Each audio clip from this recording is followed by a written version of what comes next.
the relay. Longest session, I think. Oh no, don't say that. Yeah, Saturday night is always the longest session. So get comfortable, get comfortable, get comfortable. We're going to be here for a while, but they already started with medal presentations. So hopefully we go pretty smoothly throughout the night. We have some 200-meter medley relays that we're going to start off with, and then we get into the 200-meter IMs. We have some 50-meter backstrokes, some 100-meter freestyle races, and then we go into the best time of the night, the relay time, which will be the 200-meter medley relays. But we got 8 pages tonight, so that this is a little thicker than the last 2 nights. But I'm gonna hold tight. That we're gonna zoom right through them. We're gonna go through them, and it's gonna be a great experience. One of the things that we've been talking about for the last 2 days, and I want to mention again today, is about Every Bahamian Swimming. They're on a mission to teach every child in the Bahamas how to swim with the support of the Ministry of Education, the Ministry of Works, the Fox Foundation, Float, the Sean Connery Foundation, and we're building pools to train instructors and change lives. So join us to be an instructor. Sign up at poolsinschools242@gmail.com, because we believe every child should know how to swim, especially being from the Bahamas. Exactly.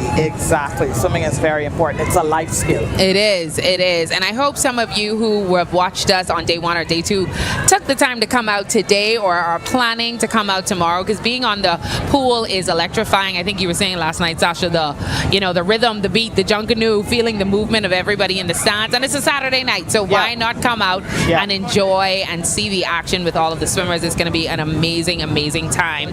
One of the things that I look forward to is watching the swimmers. They're breaking national records. Swimmers are coming through and they're going after those records. And there's some records that are still standing. Yep. I actually spoke to David Singh. I came out a little earlier this morning to watch some of the races, and David told me that he plans on breaking the 200-meter IM record, which he kind of already broke the national record. Okay. So he's already told me that, so I expect to see more records broken this evening. He's coming with a vengeance. That's cool to be able to have those, because when you're in the races, sometimes you've gotten a personal record, sometimes you're ahead of everyone that's there, but there's another goal, and sometimes it's a national record. And so we're so excited for the swimmers that are coming out. We know that they're not playing with time today because they started with medal presentation. They're doing the medal presentations right now, so that we can have an on-time start with because we have 2 sets of relays tonight.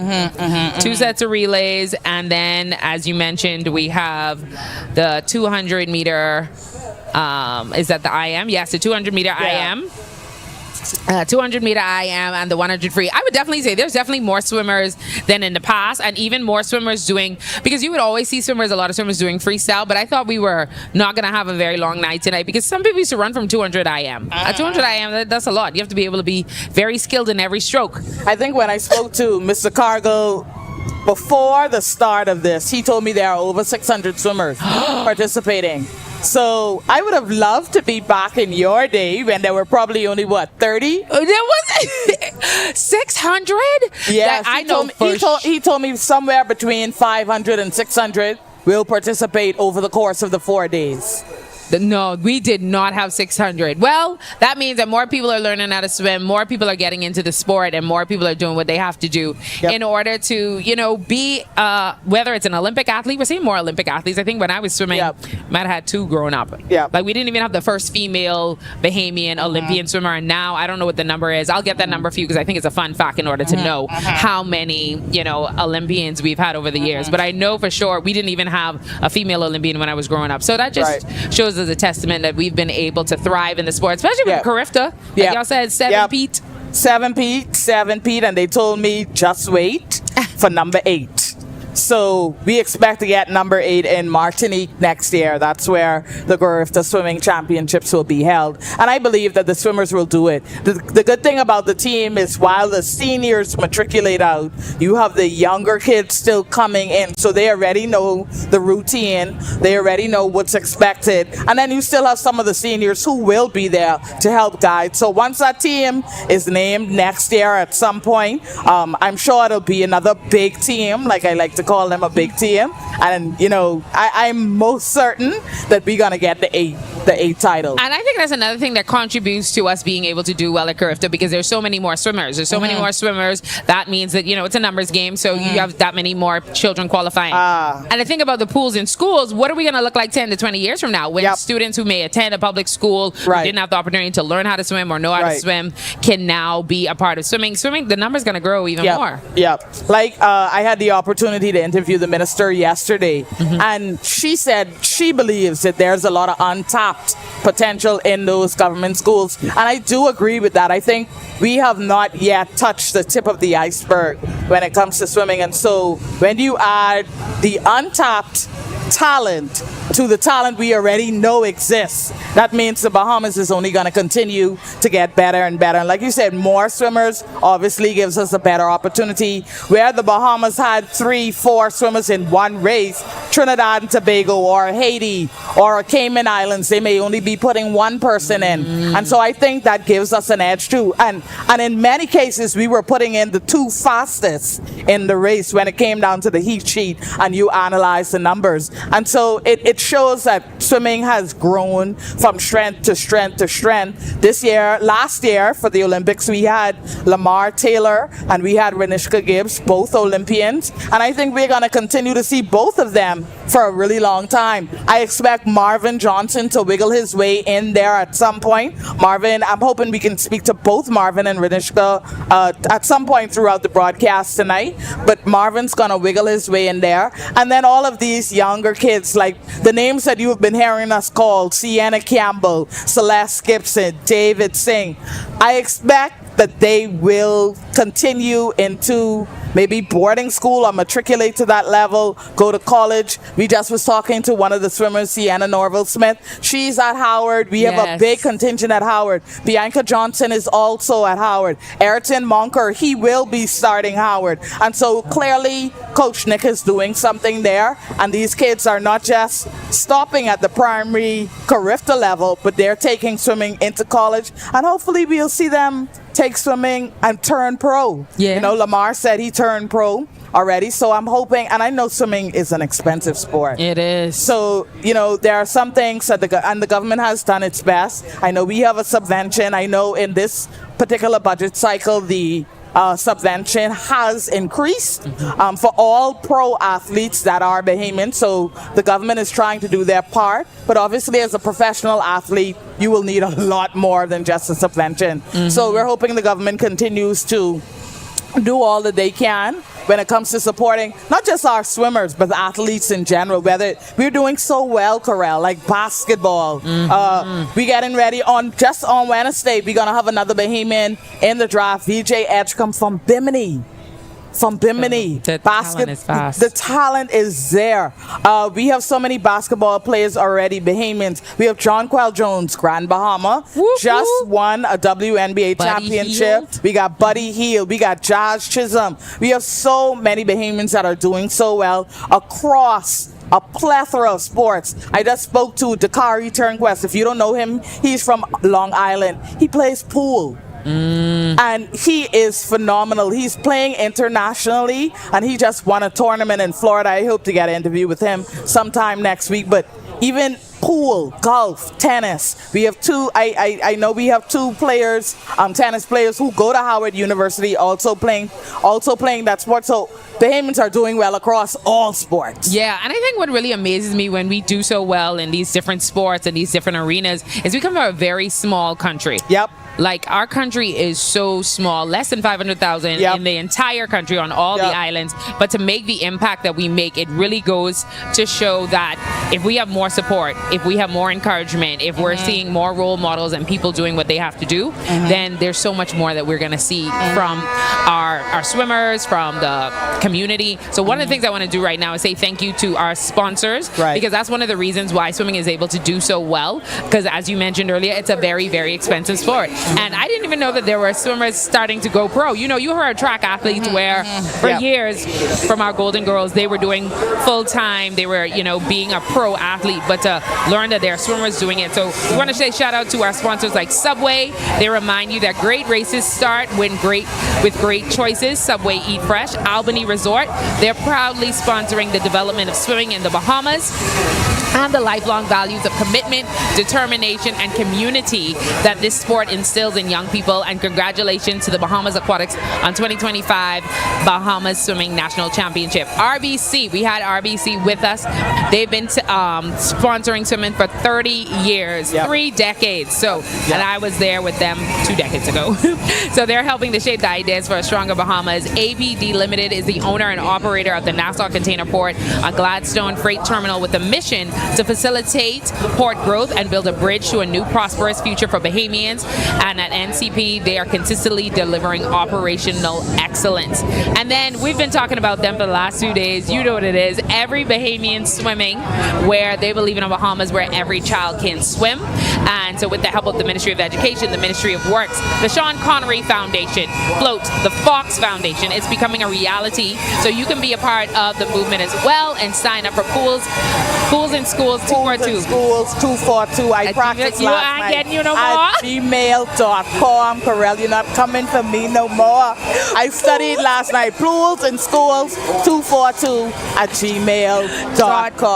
There you go. Pools in schools. We got the walk-in clinic when healing begins with a smile. We want to say thank you to Dr. Woodley Thompson, orthodontics. He was here with us at the opening ceremony last night as well. CFAL, it helps you to build wealth so you can live well. CFAL, growing wealth for future generations. And BHM, the #1 provider in the Bahamas for the infrastructural solution, roads, airports, ports, marine and water projects, and concrete and asphalt. And we know it's a wide range of sponsors, and we have to shout them out. We have to take 1 point during the evening to say thank you, because without their funding, a lot of this wouldn't be possible. It's not free. We talked about the parents, the officials. They're working free every night. So there's money to keep the pool, to maintain the pool. I think you said the pool had a totally restructuring.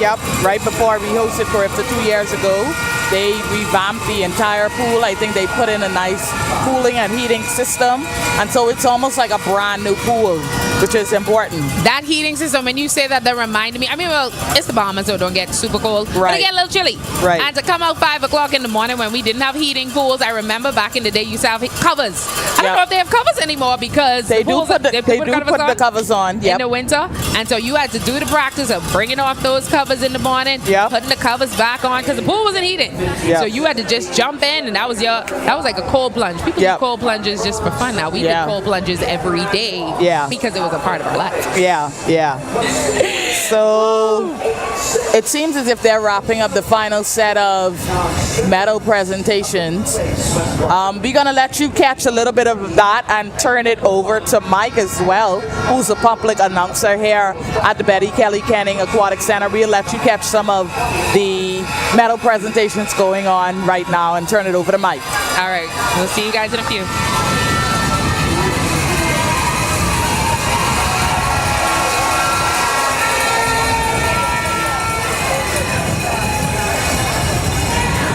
And that hustle and bustle you see behind the starting blocks, can't figure out what it is.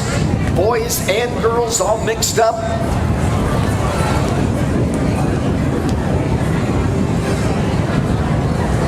The answer to that question is the answer to another question. What time is it? Yeah, it's the mixed 200-meter medley relay for the 8 and unders. The Barracudas at block number 4, Mako Aquatic Club at block number 5, Blue Wave at block number 6, Lyford Swim Club at block 7, and Alpha Aquatics at block number 8.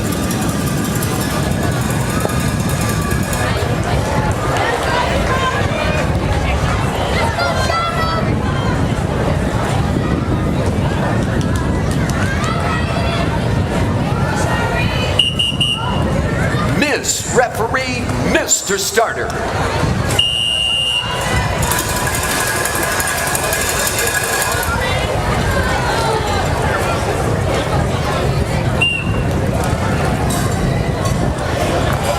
Take your mark.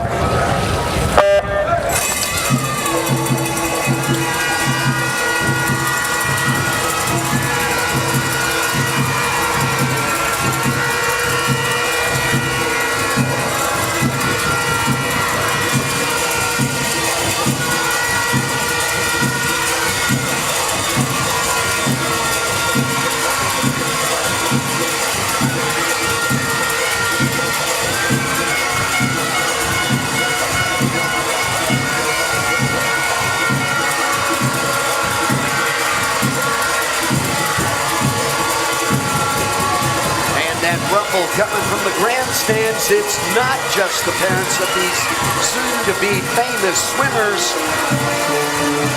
That is the C.V. Bethel Senior High School Chuck Canoe Band here to support the National Swimming Championships.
Past that 15-meter mark into the home stretch, it's the Mako Aquatic Club leading the way in this mixed 200-meter medley relay and reaching and stopping the clock 2:46.81.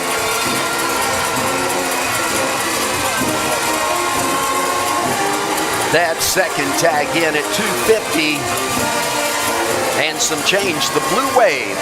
And the third tag in, 2:56 and change, being posted by the Barracuda Swim Club.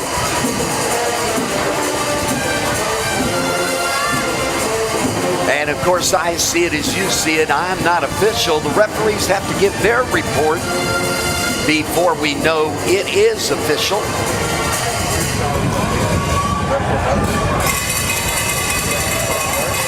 And it looks like we have a report on the race. Getting ready next, the 9 and 10 ladies for the 200-meter medley relay. Lightning Aquatics in lane number 3. The Barracudas in lane 4. Mako Aquatics takes lane number 5. Lane 6, Blue Wave Swim Club. And in lane number 7, the Black Marlins. And we do have a disqualification report. Event number 187, Heat 1, lane 8.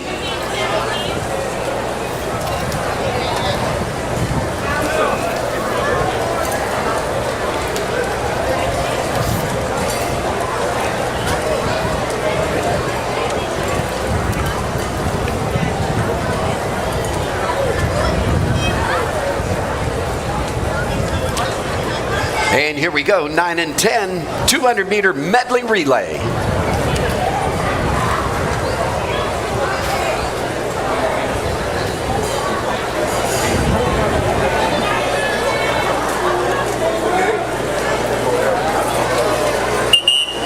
Miss Referee, Mr. Starter.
and some change in lane number 5, Mako Aquatic Club, making that first tag into the wall.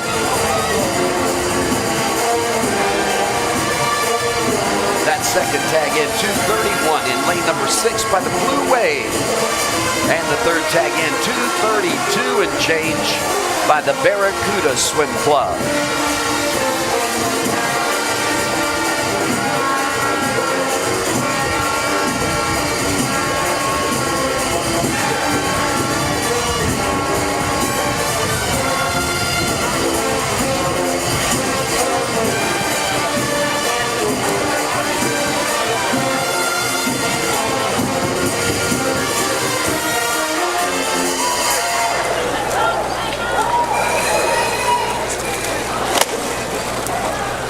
And with that, the 11 and 12s now taking ownership of the starting blocks. That's the Manda Swim and Water Polo Club at block number 2. Lightning Aquatics at block 3.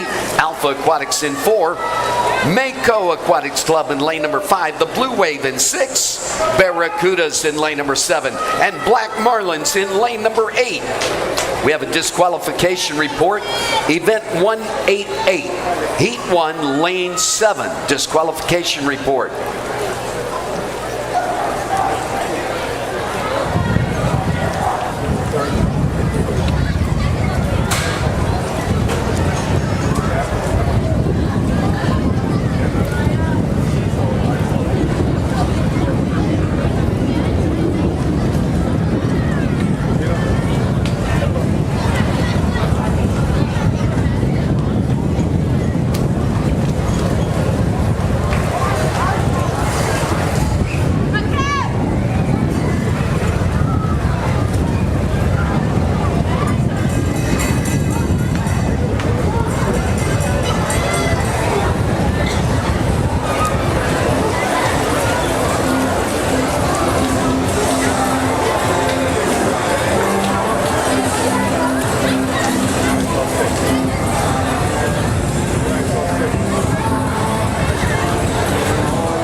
And here we go, the 11 and 12s.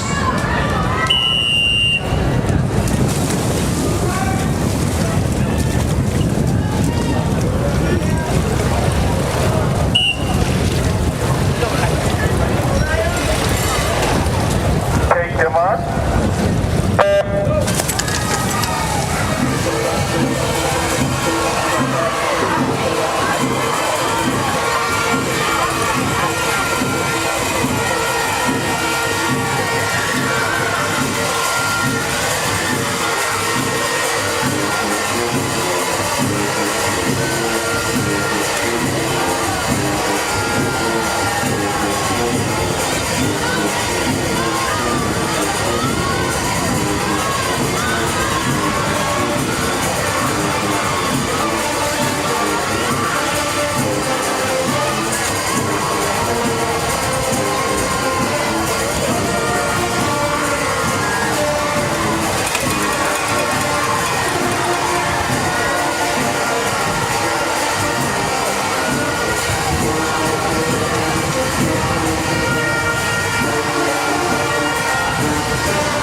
here we go into the wall. The Mako Aquatics Club.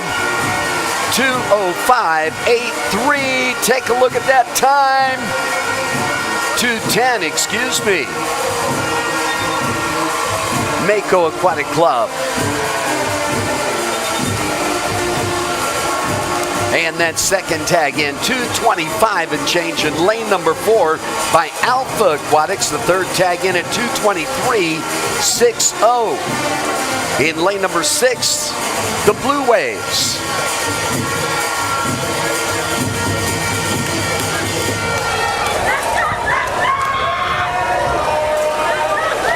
So it was Mako, Alpha, and Blue Waves, according to the scoreboard there as they came in.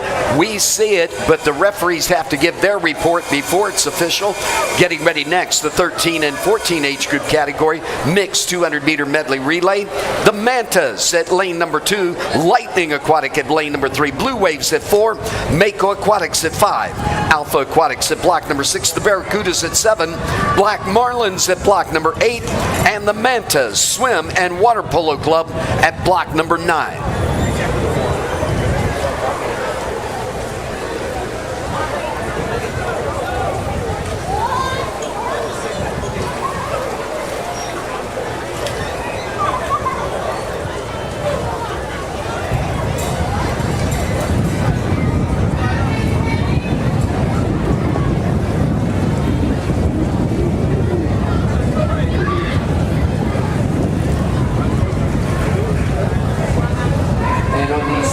Especially medley relays, every rule in the rule book is being observed. And right now, just waiting for the referee's report. Do not know what's going on. There's the get ready whistle. Miss Referee, Mr. Starter.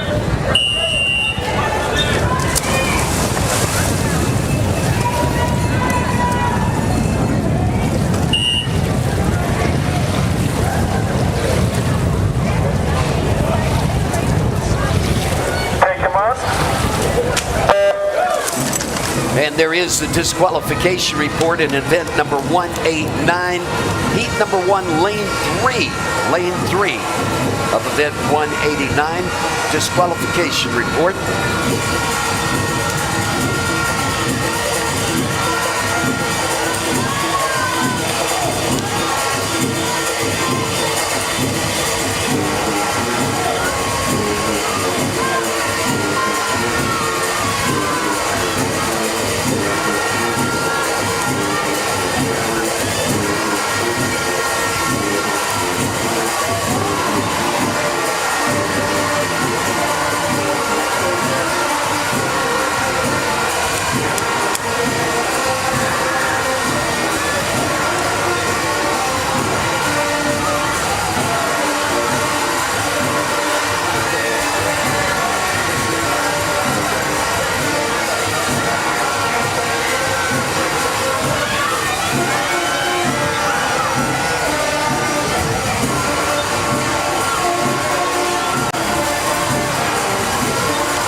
The wall, 2 minutes, 85 seconds. Looks like the lead time. Mako Aquatics Club. 2:05.50, the second tag in there by the Alpha Aquatics team, and the third tag in at 2:09.91 by the Blue Wave Swim Club. And again, we see it according to the scoreboard. We have a thumbs up from our referee. Scoreboard stands getting ready now. The 15 to 17 age group category. Manta Swim and Water Polo Club in lane number 2. The Blue Wave in lane number 3. Lane 4 is the Barracudas. Mako Aquatics Club territory in lane number 5. Alpha Aquatics in 6. Lyford Swim Club in 7. The Black Marlins in block number 8. Lightning Aquatics in block number 9. Miss Referee, Mr. Starter.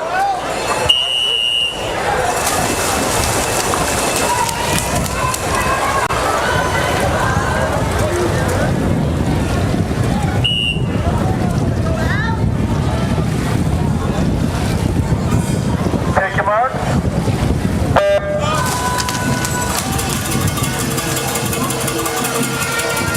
And this mixed relay is a great event. It is not typically swum in any other or many other meets, I should say. The times are estimates based on individual best times for each leg of the relay. And you never know when it comes relay time, a whole different personality evolves in each swimmer when you say relay.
And here we go, that big slam into the wall. Mako Aquatics Club taking the big points once again, 153.44. The time posted 156.87. That second tag in lane number 6 by Alpha Aquatics. And the third tag in, 202.44.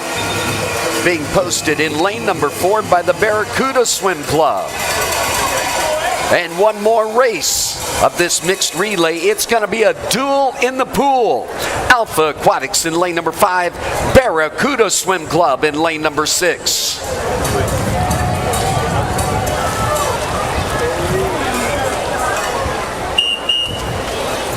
Miss Referee, Mr. Starter.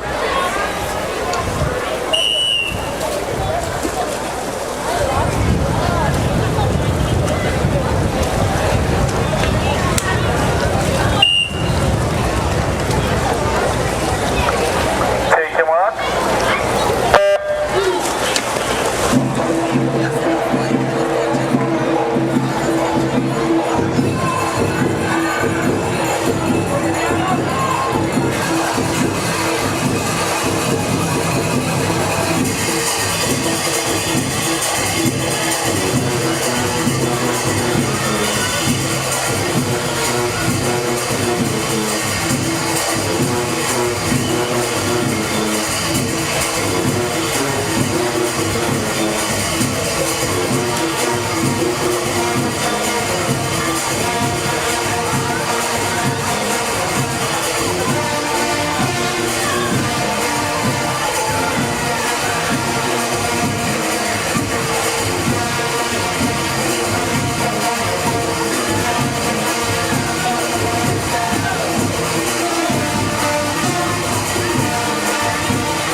And tagging into that wall, taking that first tag in, 156.53. The Barracuda Swim Club. Alpha Aquatics in at 202.35.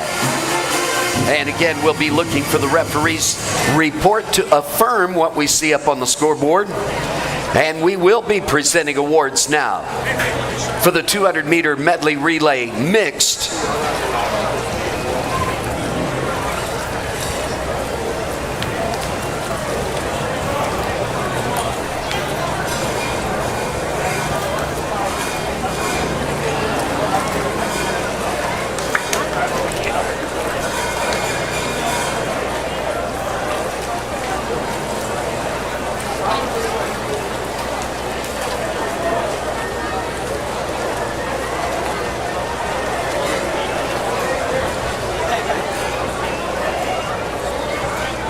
All right, those were some great mixed relays. Did they have mixed relay? They did not. They did not. I was sitting here and I was like, You were mesmerized. what's I watched going you for a on? bit. Like, what's happening? Like, why are there?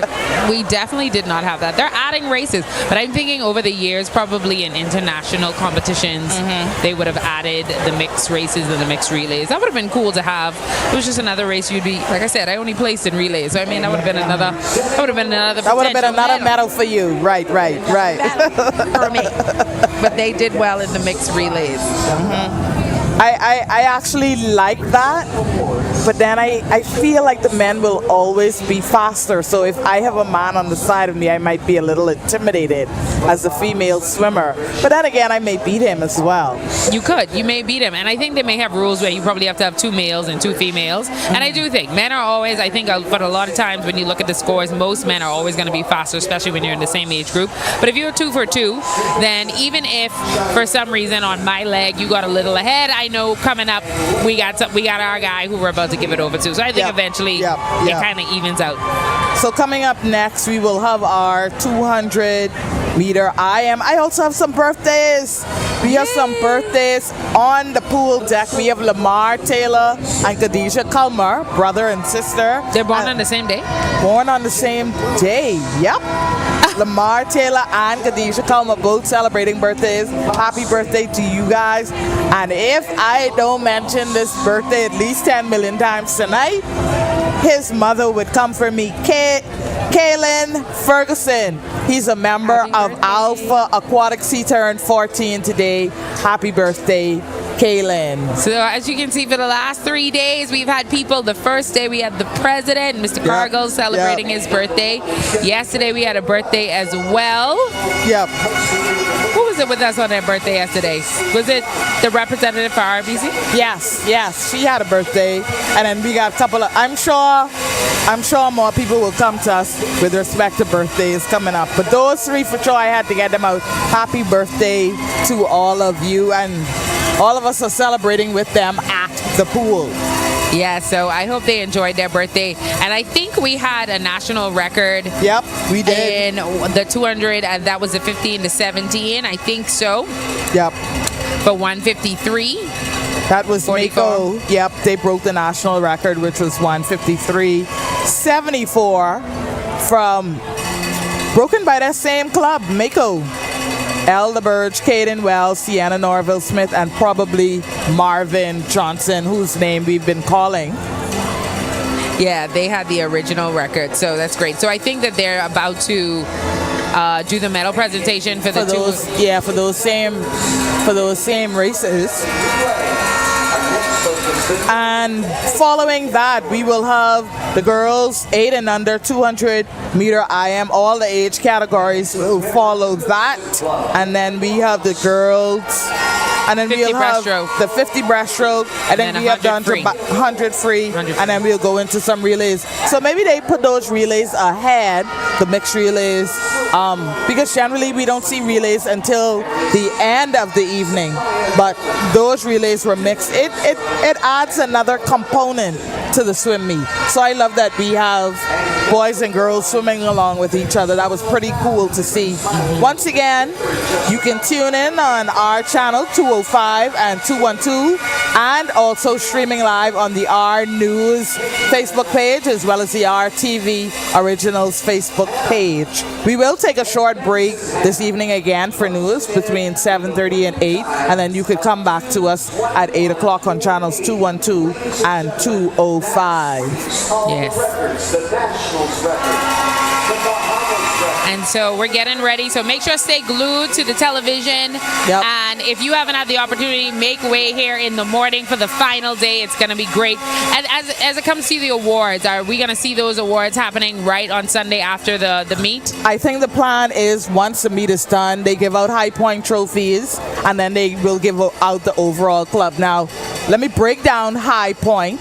High Point is done by age category. So how you hear us saying girls 15 to 17, girls 8 and under. You have the boys 13 to 14. The swimmer with the most points in each category will get the High Point trophy, which is a coveted trophy. I didn't know anything about High Point until I got to swimming. I thought it was just gold, silver, bronze, but no. These kids are really serious when it comes to those High Point trophies. In fact, sometimes I feel like the High Point trophy is more important than the gold medal from an individual race. That's how they make it seem to me. And so following tomorrow evening, once the competition is done, we will see who all did the best in those respective age categories on both the girls' side and the boys' side. And then obviously they will give out the overall winner trophy, second place and third place. In fact, speaking of scores, because we haven't given those to you, yeah, let's get an update on those scores. Let's see where we are. We had some relays, so those should have updated since last night. Our scores, just pulling them up. All right, so I will start from the bottom and go up. We have Freeport Aquatics Club with 41 points. You're still proud of that. I'm very proud of it. Manta Swim and Water Polo Club, they have 89 points. In 7th position, we have Lightning Aquatics with 120 points. In 6th position, we have Lyford Swim Club with 247 points. In 5th position, we have Black Marlin Swim Club with 250 points. So they are neck and neck with Lyford. Black Marlins and Lyford are just 3 points separate them. Then we have Blue Wave Swim Club. They are in 4th position with 600 points. In 3rd position, we have Barracuda Swim Club with 711 points. In 2nd position, we have Alpha Aquatics with 761 points. And still holding that first place position, Mako Aquatics Club. They have 1,597 points. Wow. I asked Coach Trevano this morning, I said, you guys really should just stop swimming. Leave the last 2 days for everybody to catch up. And he said, no. We're going to continue swimming, Sasha. And so I completely... committed. Yeah, he's committed. That entire coaching staff is committed to the team. So those are the standings at this particular point in the meet. Yeah, and a shout out to all the coaches. I swam with Trevano. I swam with Khadijah. I remember Sean was a coach when I was swimming. Swam with Alan's brother, Christopher Murray. And so seeing them coming back, and I was talking with Tyron earlier, who also works with Alpha. Tyron didn't swim and I was swimming, but I taught swimming for a while and I turned over swimmers to Tyron. But I was talking to her about how, the investment that these parents and students have to make, well, the parents make into the students swimming. Yep. And I remember when I swam, I wouldn't even say what we paid. I think it was highway robbery. It was literally, the coaches were giving back. They were volunteering, basically, because we paid little to nothing for swimming. But it has to be a labor of love. It is. To come back. And I heard some of the coaches still work 9 to 5. Yep. And then come on the pool. Yep. So shout out to all the coaches from every team, because a lot of them are teachers or they're working 9 to 5, and then they're coming to teach swimming and then giving up entire weekends either to travel. And I think nowadays they're traveling to more, because you mentioned Goodwill, but I think they're also going to the U.S. more. We did local swim meets here and there. We either go to Nassau or do something in Freeport, but now they get an opportunity to travel. Yep. I think World Championships are coming up in a few weeks as well. That will be in Singapore, so there will be a coach that goes there. So they racking up their flyer miles. The world. Yeah, they're catching flights, not feelings.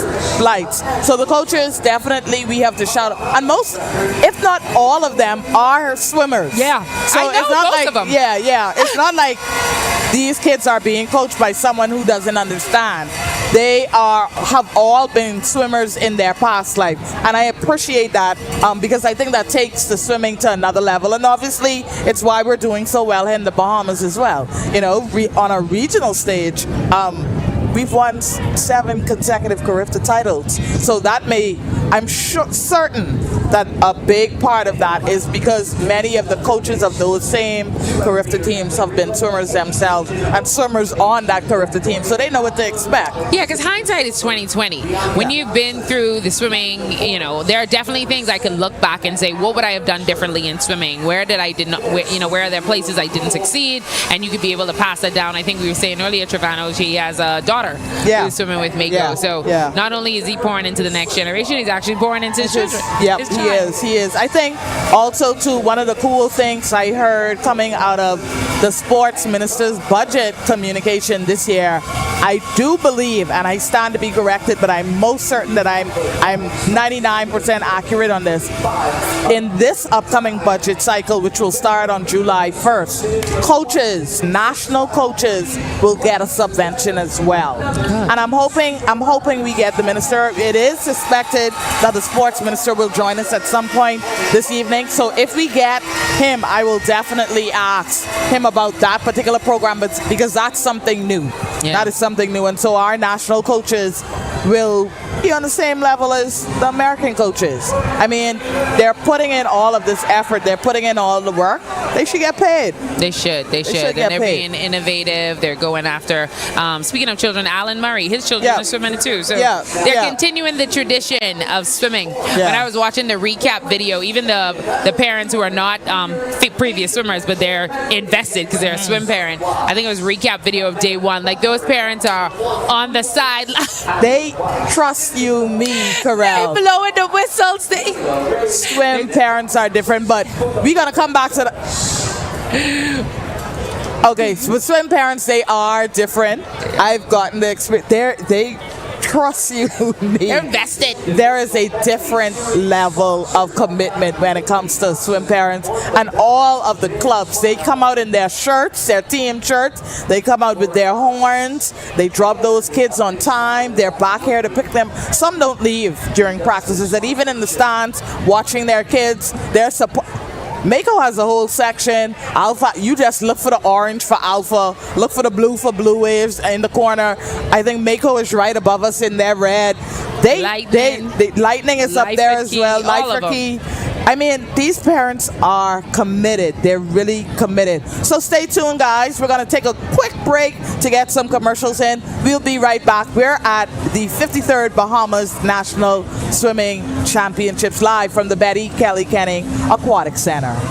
What do you get when you're searching for the whole truth? Less than 24 hours after the body of 12-year-old was discovered on a track road on Faith Avenue, police say You get the most comprehensive half hour of news. Breach of the party's constitution. Behind me is what remains of the Victoria Court Apartment Complex. Our News at 7 brings you that truth in all of the day's top stories, sports, and our view of the world. Join me, Candino Knowles, weeknights for Our News at 7. Stay with the team you already trust.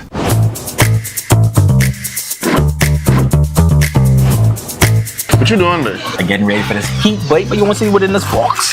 The ghost pepper chicken sandwich, boy. Get an apple pie, fries, and ghost pepper chicken wing. You see it? You looking at me? Four. Yeah, boy. Try our new ghost pepper chicken box today. Available for a limited time only. Love that chicken from Popeyes. Comfort Suites Paradise Island is the best kept secret in the Bahamas. Located directly next door to the Atlantis Resort, you'll receive all the privileges of an Atlantis guest with all the benefits of a Comfort Suite stay. Enjoy everything Atlantis has to offer, including Aquaventure Water Park, plus all the amenities of Comfort Suites. Free Wi-Fi, free breakfast daily, and kids stay, play, and eat free. Visit ComfortSuitesPI.com. All right, so we are back at the Betty Kelly Kenning Aquatic Center, coming to you live from the 53rd Bahamas National Swimming Championship. And we have a race in the pool, so we're not going to do too much talking. We are now at the girls 8 and under 200 meter IM. One. Yeah, so we have 2 heats in this, but we're going to turn it over to Mike as the announcer to take you through these next set of races, and then we'll come back to you. So now we're going to turn it over to Mike. They're swimming it together.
And it is on the 200 individual medley as it was on the 400 IM. The tipping point, the breaststroke. And the objective of every swimmer is to be in the position to get a breakaway on that breaststroke.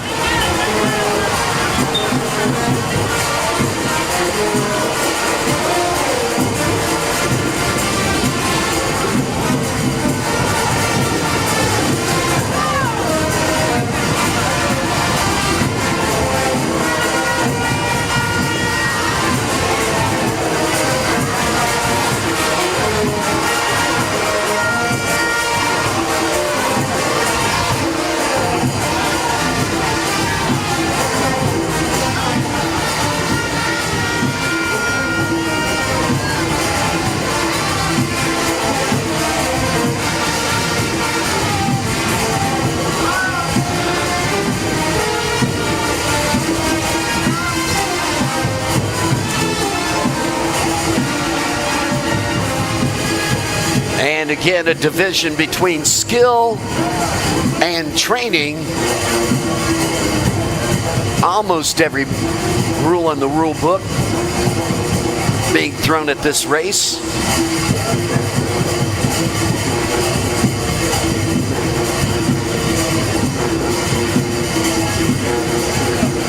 And here we go, making that turn into breaststroke, from breaststroke to freestyle.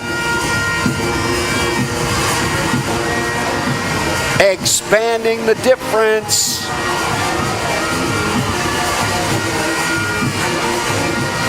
And over in lane number 0, Grayson Dorsett of the Barracudas, nose out in front, getting a challenge from Christian Wells on the ladies' side of the course in lane number 5 there.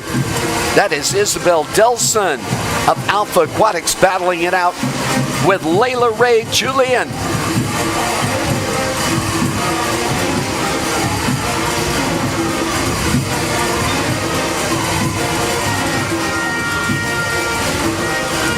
And Christian Wells, under the flags, into the wall, is going to make that first challenge for the gentlemen 8 and under, 4:15.79.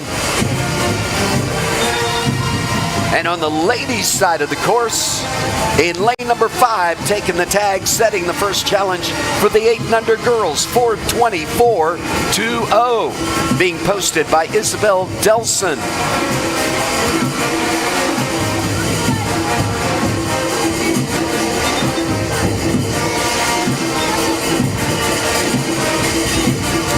And at the starting blocks right now, Renaj Paul at block 0, Madison Moss at 1, Celeste Johnson getting ready at 2, Peyton Boswick at 3, Nyla Benaby at block number 4, block number 5 is Skyra Chambers, Shiloh Ferguson at block number 6, Charlotte King at 7, Angeli Meredith at block number 8, and Aria Bain at block number 9.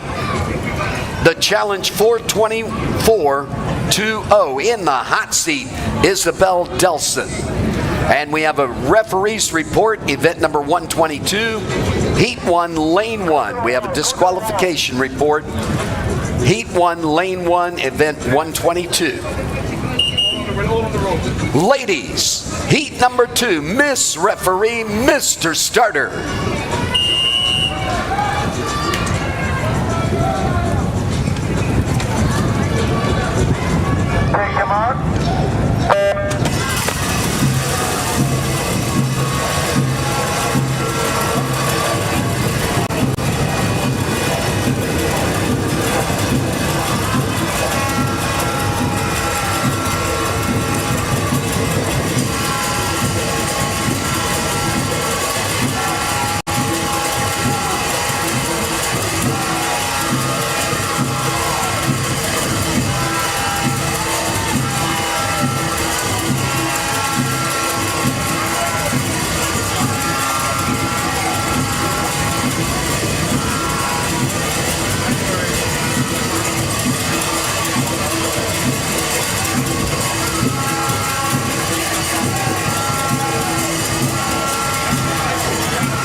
And Skyra Chambers of the Mako Aquatic Club in point position.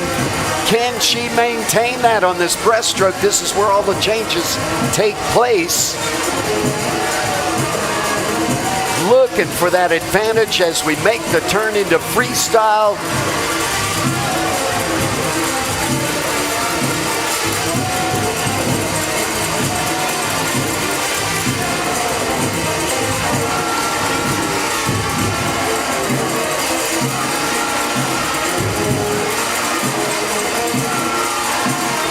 And it's Skyra Chambers hitting the wall, making the turn. 1, 2, 3, 4, 5, 6 strokes, 7 strokes freestyle, while everybody else is still doing breaststroke, expanding the differences.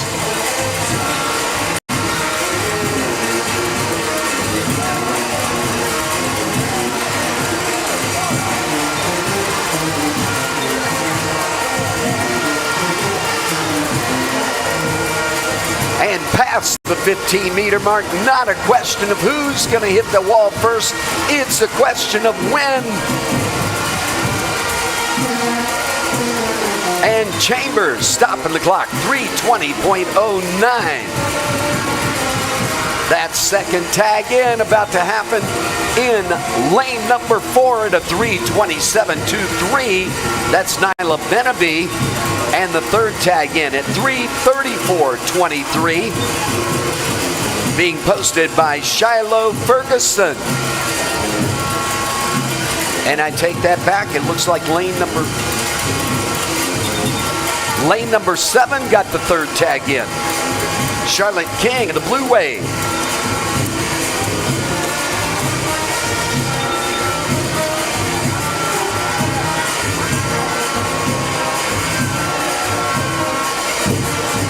with that, it's the gentleman getting ready behind the blocks, bringing it in, setting the stage for that. Eli Ingenfritz at block number 2. Lowell Burnside takes block number 3. Sidney Nelson at 4. Jacob Lewis at 5. Nathaniel Burrows at 6. Zane Gibson at 7. Simon Escruciera. Soria, at block number 8. And Caden Bain at block number 9. And the results up on the scoreboard right now in the 8 and under ladies 200 individual medley.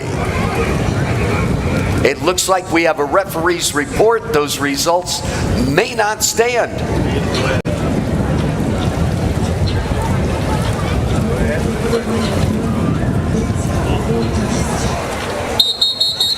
Mr. Referee, Mr. Starter.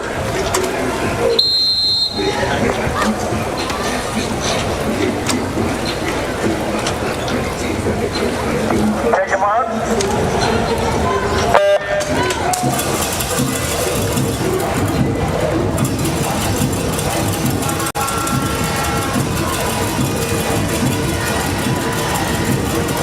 And there are 3 heats of the 8 and under gentlemen 200 individual medley. This is heat number 2 in the tub. Heat number 3 doing the walk behind the starting blocks, taking ownership. We'll introduce those gentlemen in just a few moments.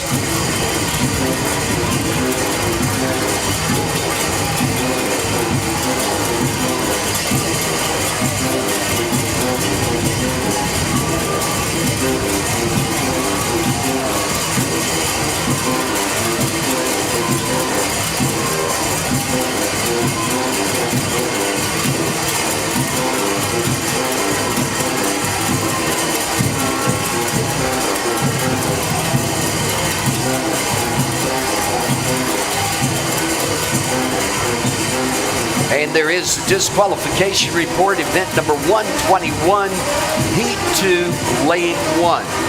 Event 121, heat 2, lane 1, disqualification report.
And looking for that new challenge to be set into the wall. 3:32.82 now the bid for that lead position, the big points, the gold medal. That is being posted by Jacob Lewis.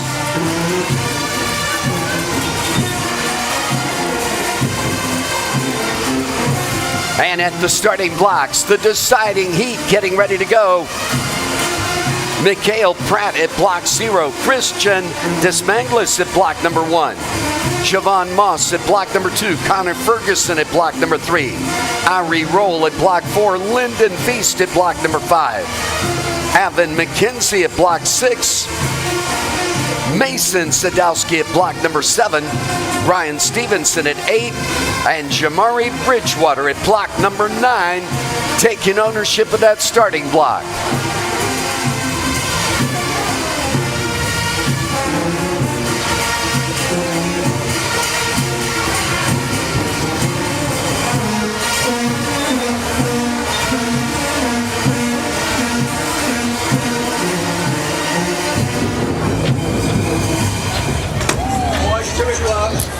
And Jacob Lewis, 3:32.82, waiting for that referee's report. Miss Referee, Mr. Starter, the deciding heat.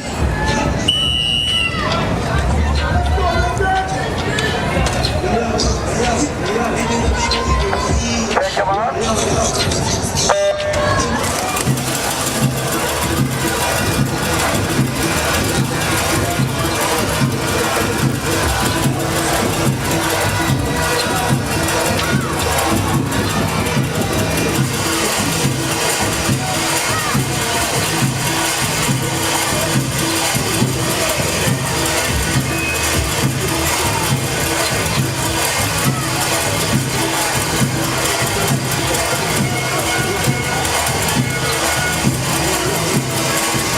And right now, our low bid, 3:32.82, Jacob Lewis.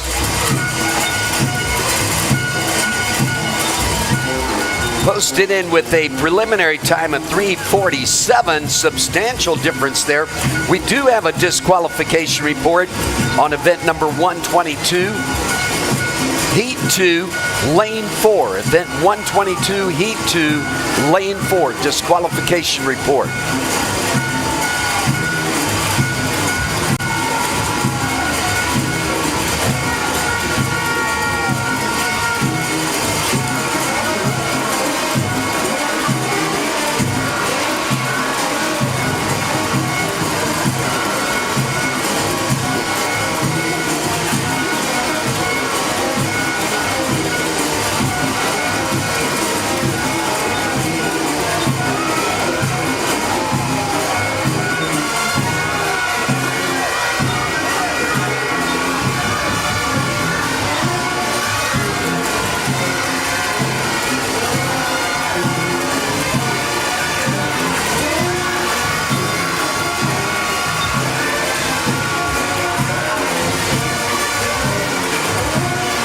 And at the starting blocks right now, it's the ladies, 9 and 10, taking ownership.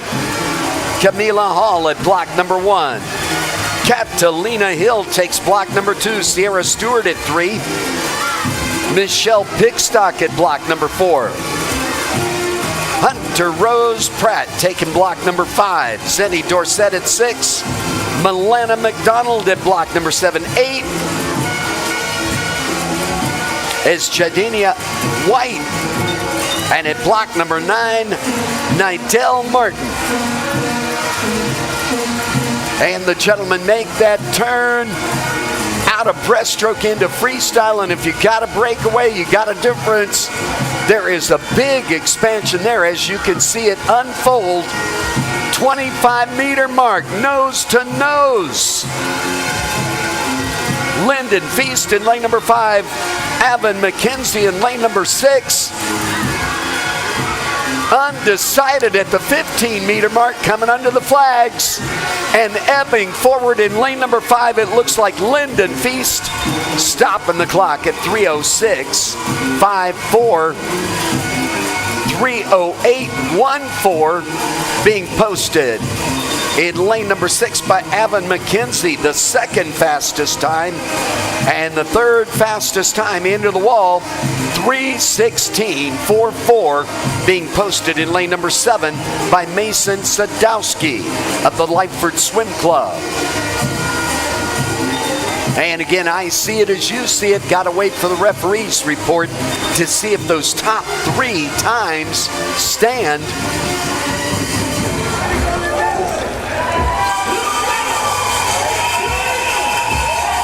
And we have a thumbs up from the referee, a clean race. Scoreboard stands. Miss Referee, Mr. Starter, the 9 and 10 ladies.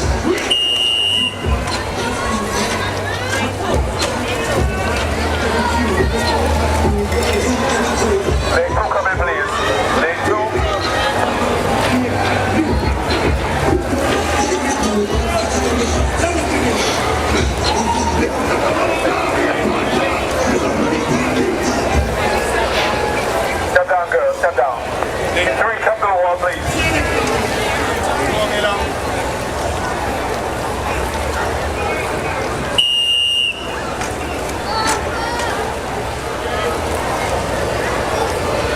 Take your mark. And stepping our swimmers down, that is common. If the referee sees that we've got a little confusion at the start, he wants to make that start fair and as possible for everyone. And sometimes that just means a reboot.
Again, kicking and swinging, working it hard on the backstroke. And Butterfly ebbing into the breaststroke where the name of the game changes nearly. And that first change into the breaststroke over in lane number 8. Kristen Roll of the Blue Waves.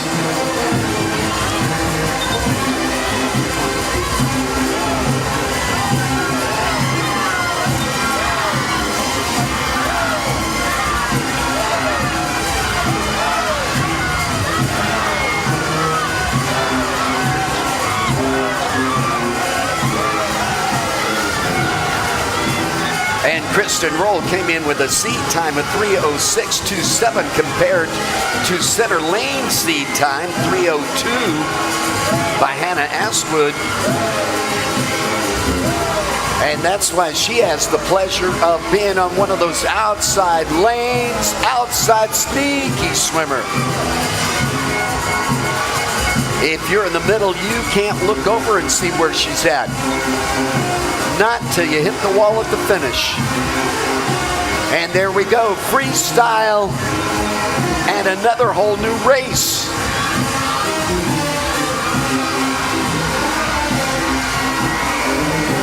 Kristen Roll made it into the freestyle first with an advantage there, but climbing her ladder in lane number 5, Hannah Astwood. 15-meter mark. And Kristen Roll sees what's going on, blasting that finish the last 15 meters into the wall, stopping the clock 2:55.30. What a swim, that second tag in lane number 5, Hannah Astwood of the Mako Aquatic team, and the third tag in, 3:04 and change in lane number 4 by Samaya Coleman of the Blue Waves.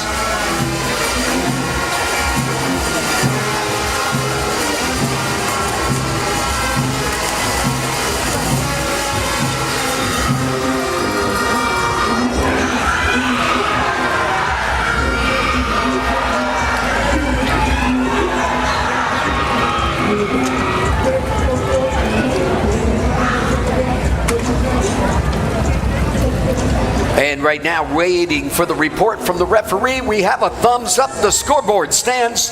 Gentlemen, 9 and 10 for the 200-meter individual medley. We have 10 swimmers, a full heat, the one and only heat. Mr. Referee, Mr. Starter.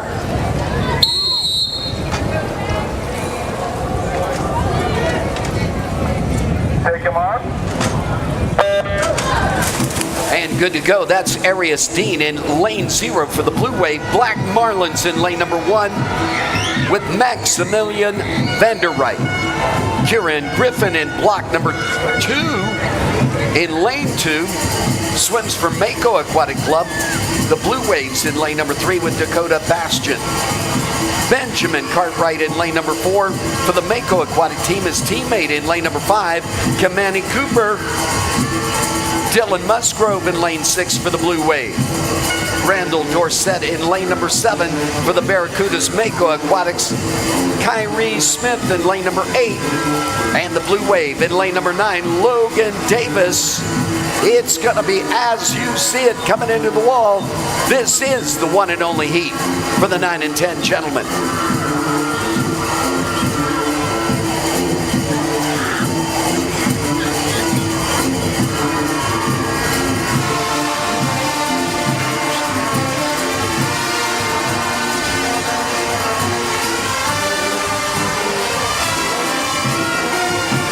And then last swim, 9 and 10 ladies. Kirsten rolled 10 seconds off of her seed time. And that seed time is the best time they have on record at a swim meet. Cannot be adjusted. It goes straight into the database, comes out of the database, and goes right into the entries for nationals. What a difference. What happened? And right now, the breaststroke battling it out. Kamani Cooper in lane number 5 trying to climb. Dylan Musgrove's ladder.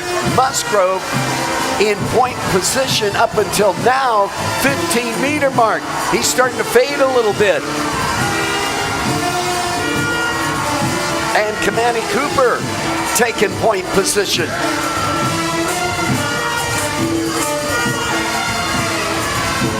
Maybe one stroke difference here. Boom, boom at the wall.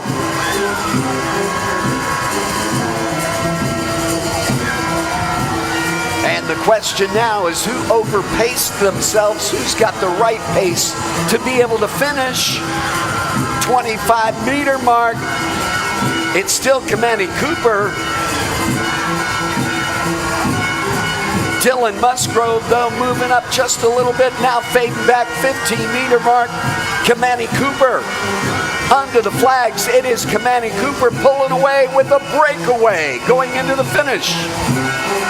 2:49 and change that first tag in. 2:51 and change the second tag in. Kamani Cooper, Dylan Musgrove. And that third tag into the wall in lane number 4, Benjamin Cartwright of the Makos. 3:07 and change.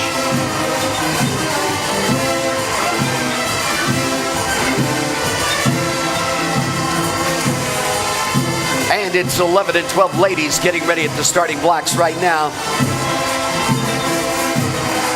Dwayne Mancour at block number 2. Star Seymour takes block number 3. Sarai Brown at block number 4. Attila McPhee taking block number 5. Cassidy Dean at 6. Gabrielle Grant at block number 7. And Kaylee Kemp at block number 8.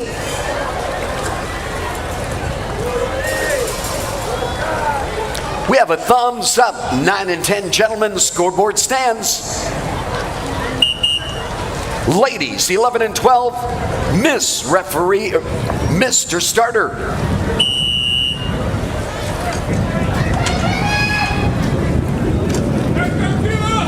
Take them up.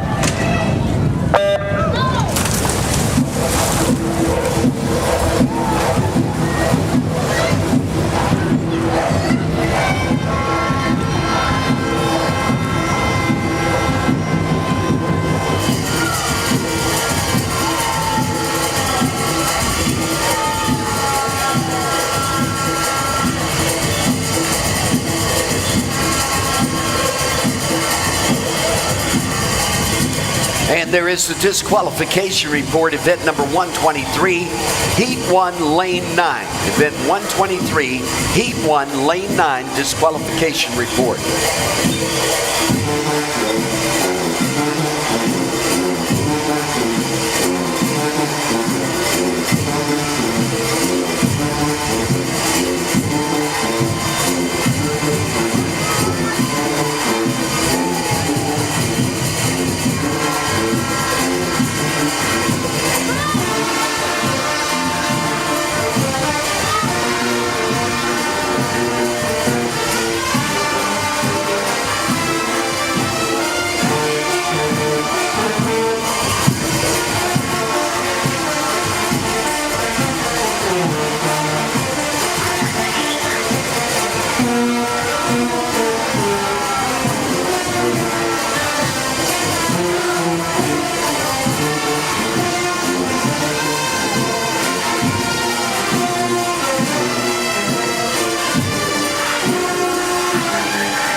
And right now, breakaway going into the breaststroke. Attila McPhee of the Blue Waves.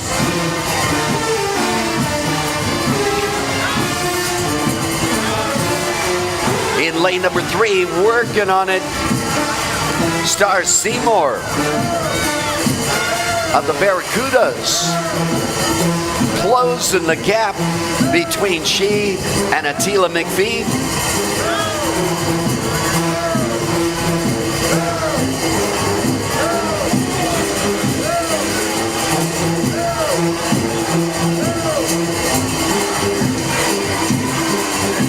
And Star Seymour, we're going to see her again when we get to the individual breaststroke events. I can just tell. Breaststroke is her stroke. Attila McPhee, though, with the advantage now into the freestyle. With that breakaway, about 6 or 7 strokes freestyle, while everybody else is still doing breaststroke. You just can't compete with that.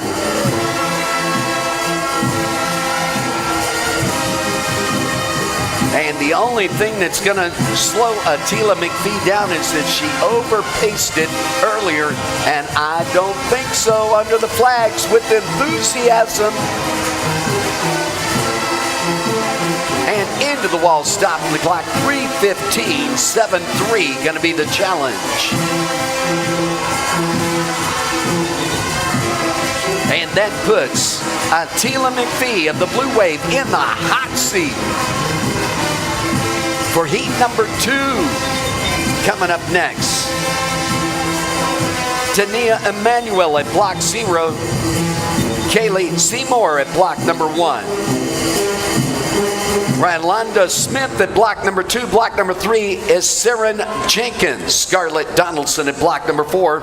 Sienna Campbell at block number 5. Isabella Monroe at 6. Renaya Roll at block number 7. Isabel Wiberg at block number 8. And Cottrell Taylor at block number 9. Miss Referee, Mr. Starter.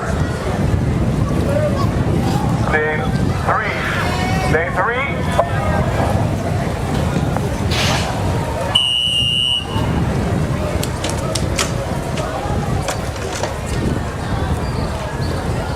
Take your mark.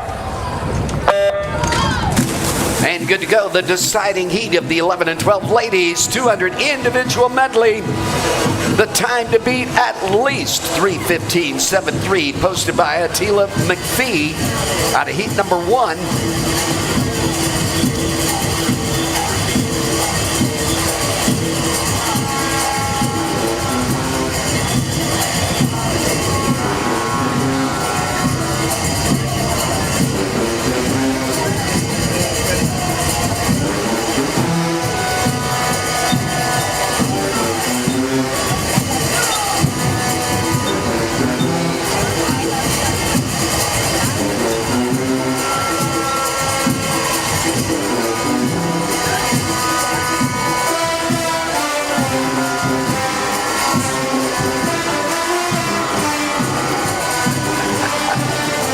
And I love it, the Junkanoo Band doing it for us up there, starting off at one tempo. As the race progresses, they just build it.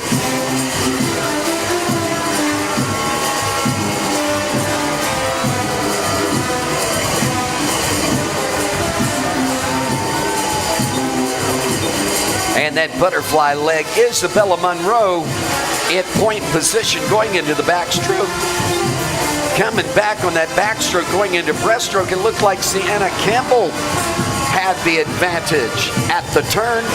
She holds that advantage right now in the breaststroke, but not by much, not enough to be comfortable.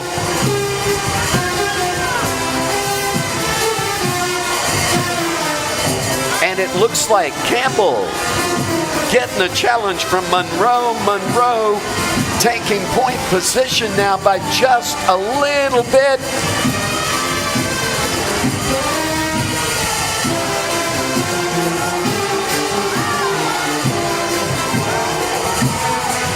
And Monroe at the turn had the advantage. Only about 0.2 of a second though on a turn. That is not enough to be comfortable, as I say. And into the freestyle 25-meter mark. It is still Isabella Monroe. 15-meter mark. Isabella Monroe making it a little bit easier to see that she has point under the flags. And Monroe all the way, stopping the clock, 2:38.79, the overall low time in the ladies 11 and 12 200-meter individual medley, 2:39. And change the second tag in lane number 5, Sienna Campbell, both swimming for the Mako Swimming Association. And then third tag in, 2:54 and change In lane number 4, Scarlett Donaldson of the Alpha Aquatics Club. And getting ready at the starting blocks now, the 11 and 12 gentlemen. Tristan Kelly taking block number 2. Liam Astwood at block number 3. Blair Thompson at 4. Dane Murray at block number 5. Mason Stevenson at 6. E.J. Burrows at block number 7. Dylan Culmer at block number 8. And Tavari Cash at block number 9.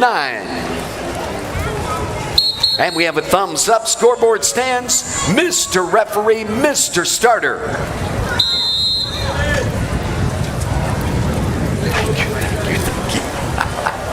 Thank you, Mark.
Looking at the story now unfolding in the pool. E.J. Burrows in lane number 7 looked like he had it on the backstroke. I can't tell. Lane number 5, almost a tie there. Dave Murray at the turn. According to the scoreboard, Murray had it. 45-46, the splits on that 50 backstroke.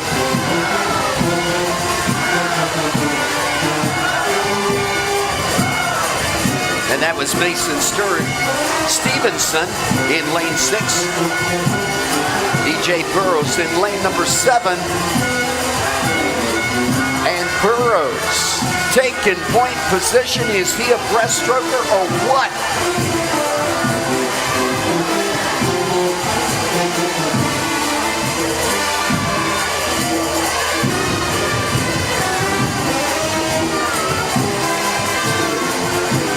And Burrows making the turn into freestyle. Almost 4 seconds difference there, followed up in lane number 5. Dane Murray. And into that 25-meter mark, still kicking and swinging. That breaststroke wasn't just breaststroke. It looks like he's got some freestyle and some pizzazz under the flags. Not a question of who. A strong finish. 2:48 in lane number 7. E.J. Burrows of the Lightning Aquatic team setting the first challenge in the hot seat now.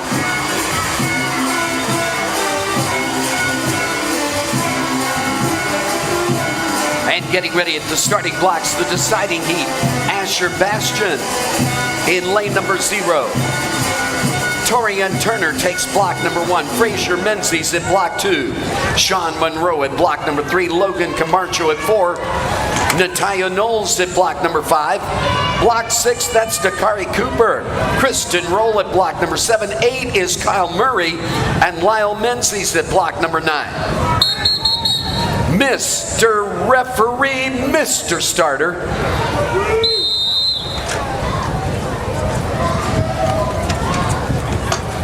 Take him on.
And again, killing it on the butterfly and backstroke. Questioning whether you can hang on for the breaststroke if you're not a breaststroker, and hoping you can make it there on the butterfly and backstroke to get to breaststroke where you can really shine. And that story is unfolding right now in lanes 5 and 6. Natalia Knowles, a great butterflyer, backstroker. Dakari Cooper, a breaststroker.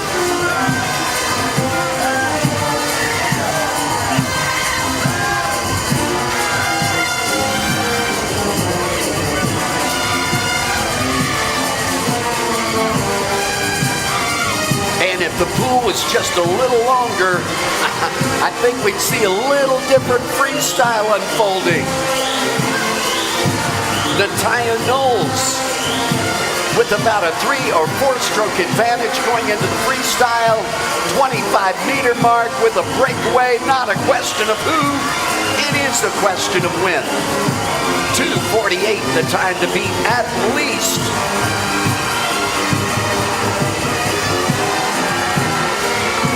And under the flags, into the wall, Natalia Knowles, 2:36, 2:6.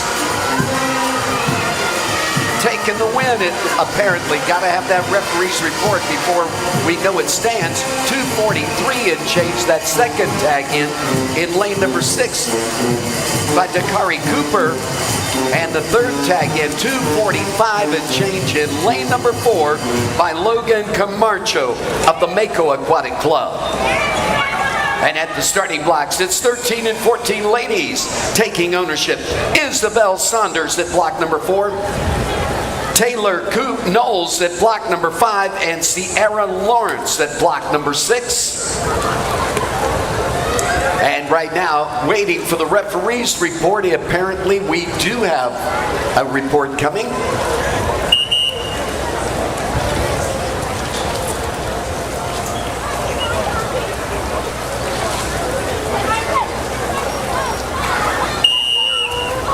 Miss Referee, Mr. Starter. Take him out. Somebody go in lane 5, please. 6. Somebody go.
We have a disqualification report, event number 126, heat 2, lane 5.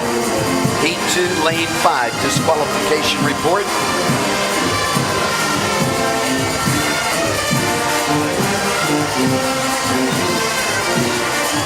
And that is going to change the top 3.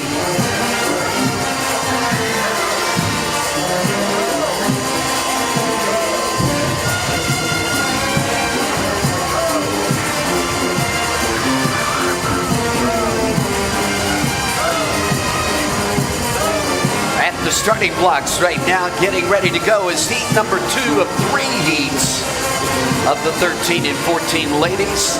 Lamaya Bodie at block number 0. Chantel Mann at block number 1. Peyton Burrows at block number 2.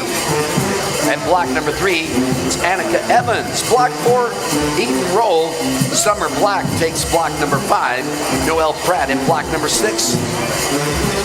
Gandhi Moxie at block number 7. Cindy Nelson getting ready to go at block number 8. And block number 9, Jada Mackey.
A good clean race on that first race. This is heat number 2 in the tub. Heat number 3 doing the walk behind the starting blocks, getting ready to go. They are the deciding heat.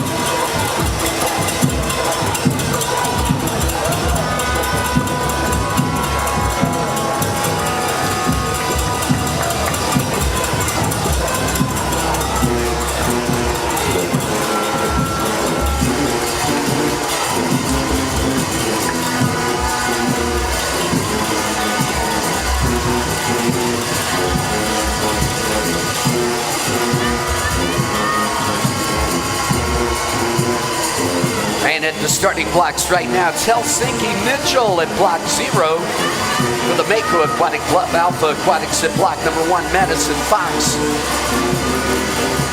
Nia Belton at block number 2 for the Mako Aquatic Club. Samira Donaldson at block number 3, Alpha Aquatics Lightbird Swim Club. At block number 4 with Jalen Redgill.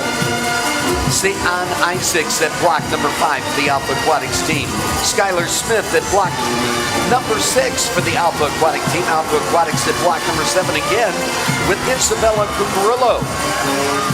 And block number 8, Aisha Seymour, the Barracudas. Blue Waves at block number 9, Jamari Roll.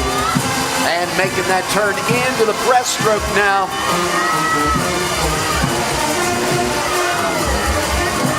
We've got a pod of about 4 swimmers with a breakaway from everybody else.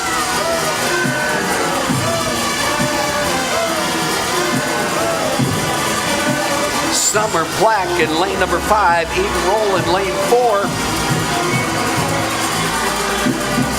Over in lane number 7, Gandhi Moxie.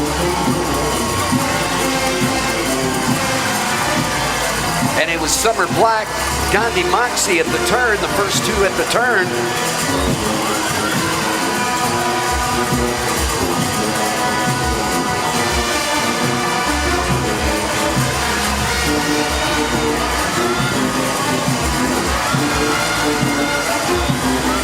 And Summer Black making a pronounced advance on the freestyle leg, breaking away from everybody else. Under the flags we go. And stopping the clock. 2:51.16 puts her in the hot seat. Summer Black of Lightford Swim Club.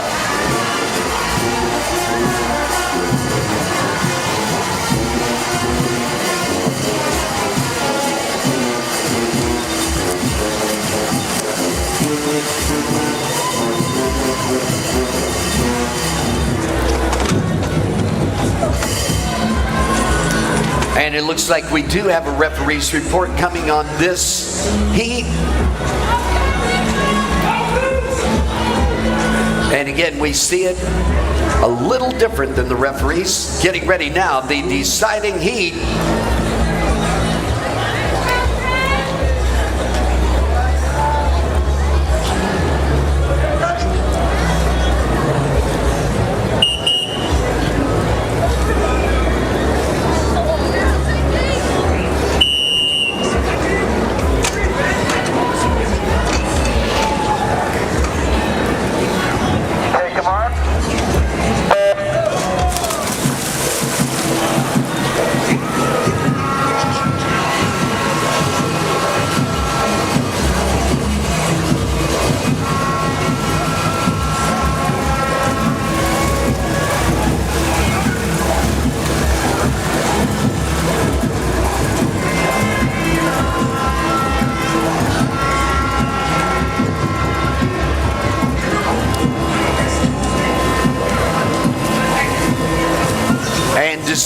Decisions. This is the deciding heat.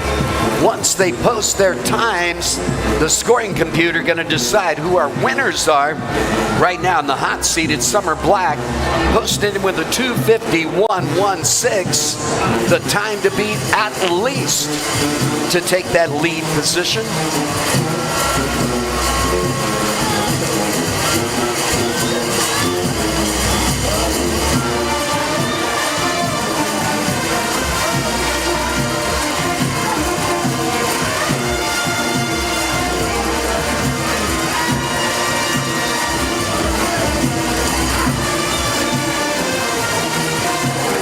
And making that turn, going from backstroke into breaststroke first.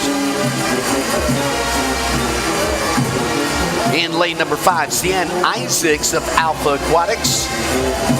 Point position, but hanging right at her toes and hips. On one side, it's Jayla Threadgill in lane number 4. Skylar Smith in lane number 6. And lane number 7 making the advance there, Isabella Cucurulo. Isabella Cucurulo had some surprising swims over the last 2 days. She is hot for this Nationals. And making the turn first, Isabella Cucurulo. The outside sneaky swimmer. Bringing it back in lane number 5, Sian Isaacs. Cucurulo, Isaacs. 15-meter mark, I can't tell. Under the flags. Almost stroke for stroke, I can't tell again. Into the wall, it's going to get down to the stroke cycle. Boom, boom. 2:36 and change being posted in lane number 5 for that first tag in, apparently.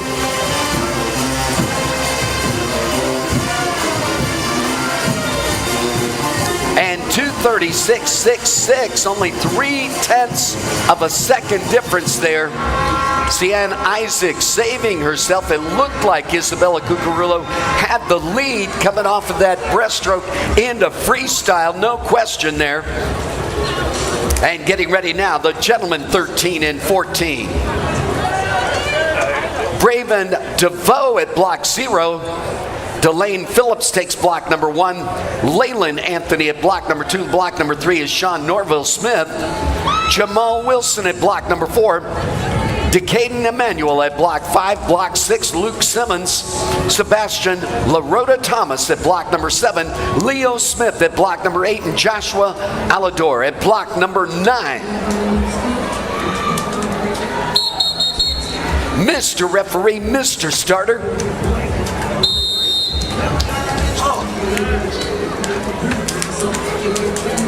Hey, come on. And we have a second disqualification report coming in. Event number 127, Heat 2, Lane 3. Event 127, Heat 2, Lane 3, disqualification report.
at the starting blocks, the deciding heat of the 13 and 14 gentlemen.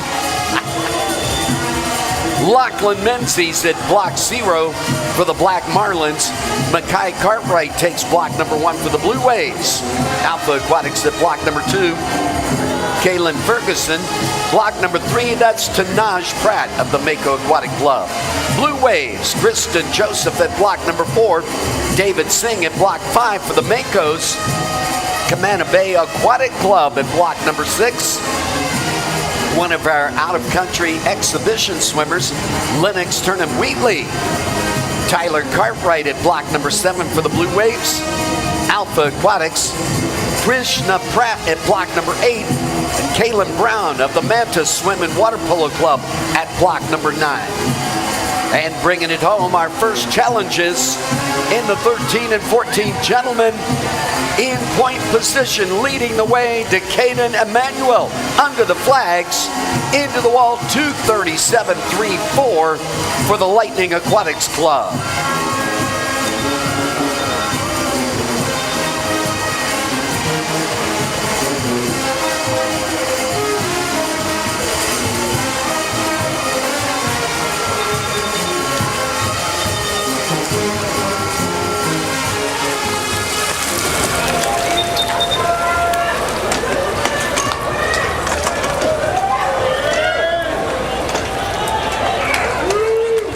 And we have a thumbs up from the referee, a clean race.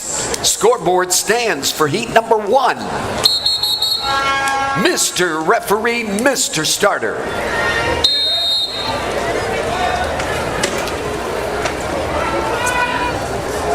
Take your mark. And good to go. Decisions. 237.34. The time to beat, at least. Decaden Emmanuel, the person to beat. And our next heat, our next event is going to be a combination swim of the ladies 15 and over 200 individual medley heat 1 and the gentlemen 15 and over 200 individual medley heat 1.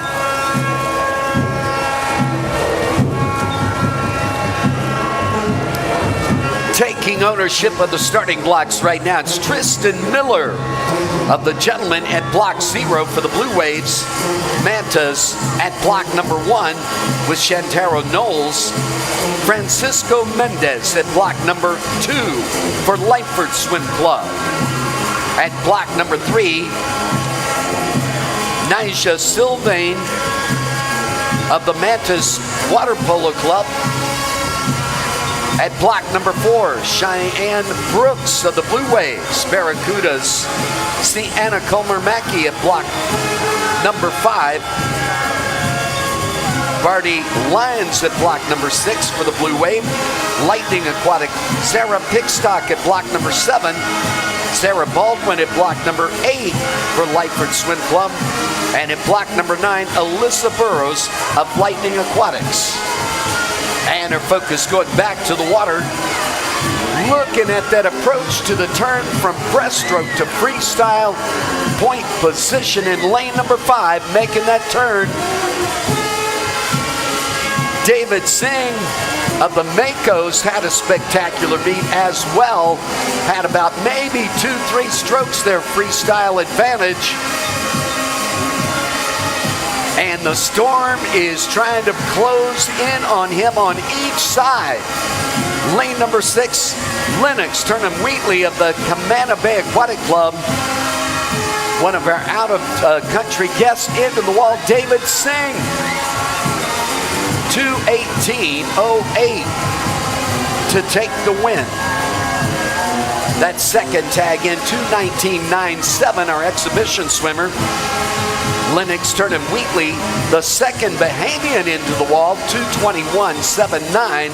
In lane number 4, Kristen Joseph of the Blue Wave. And that third tag into the wall in lane number 4, lane number 8, 2:32.42. Our third Bahamian into the wall, Krishna Pratt of Alpha Aquatics. And it's 15 and over next for the 200-meter individual medley. Gentlemen and ladies, heat number 1. Miss Referee, Mr. Starter.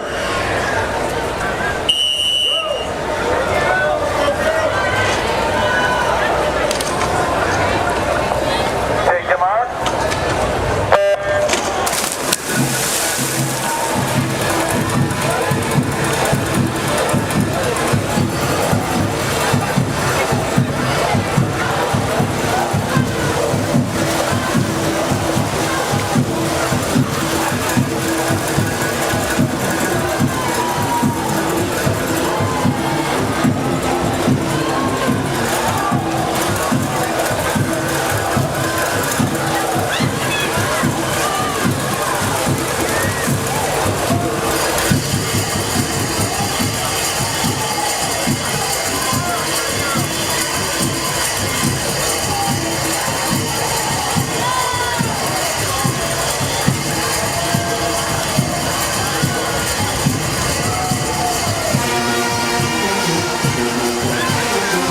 And the next heat, next event, going to be the ladies' heat number 2.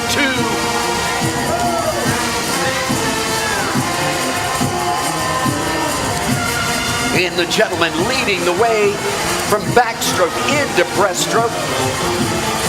Over in lane number 1, Shantero Knowles of the Manta Swim and Water Polo Club.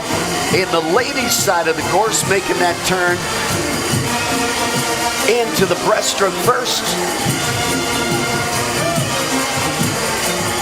In lane number 5, Barty Lyons of the Blue Wave.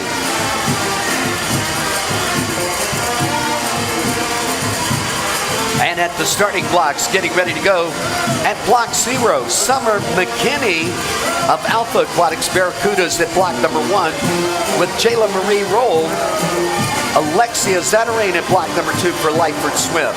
Mako's Madison Gilbert at block number 3. Gabrielle Heisen at block 4, swimming unattached exhibition. Elise Wood at block number 5 for Alpha Aquatics Barracudas. Kiana Higgs at block number 6. Barracudas at block number 7 with Layla Lewis. Bianca Johnson at block number 8 for the Alpha Aquatics team. And Angeline Knowles at block number 9 for the Alpha Aquatics team at the starting blocks, getting ready to go. And our first challenge in the gentlemen's 15 and over 200 individual medley. Not a question of who, it's when. Shantara Knowles. And Knowles stops the clock, 2:35.59.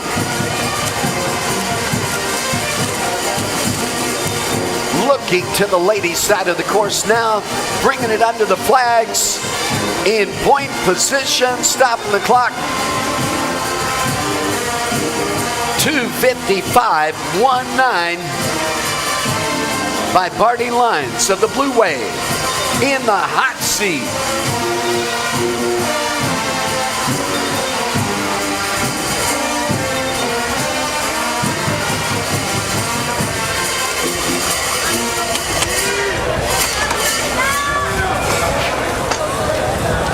And 2:55.19, the time to beat in the ladies 15 and over 200 individual medley. Barty Lyons, the individual to surpass.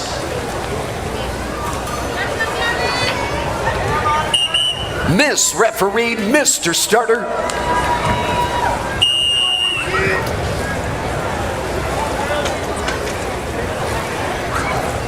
Take your mark.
Scoreboard stands that third tag in Q38.96 in lane number 7, Layla Lewis, the third fastest qualifying time in the event.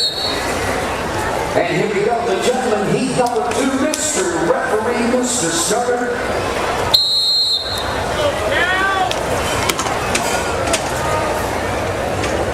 Take your mark.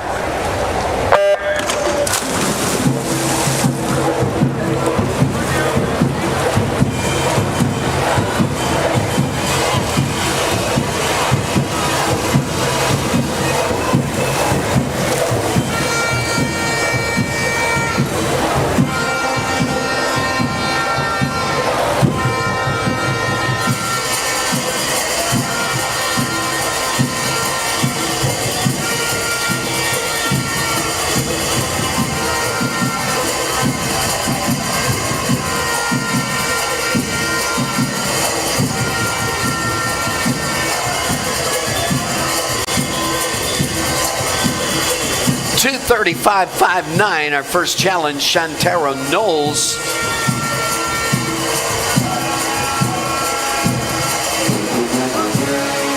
In that first heat, 3 heats total in the 15 and over gentlemen.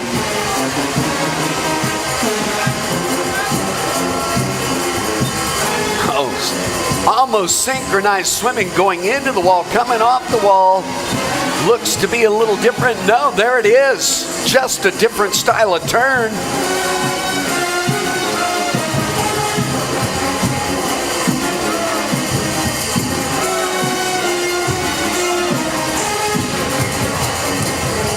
Callahan Leask in lane number 5, nose to nose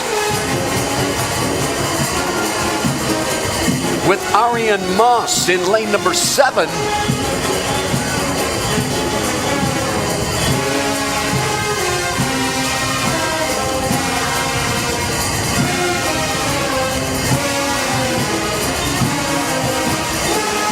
And it looked like Callahan had the advantage going into freestyle by about maybe a stroke and a half.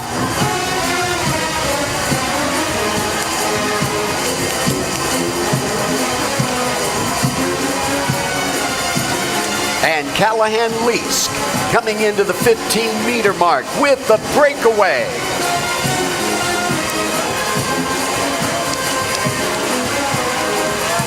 Under the flags, not a question of who. He is an exhibition swimmer. Callahan Leask, the fastest time posted, 2:26.63. Our first Bahamian into the wall, 2:29.52 in lane number 4 by Jahan Chetlani Hickstock of the Makos. And he is in the hot seat right now.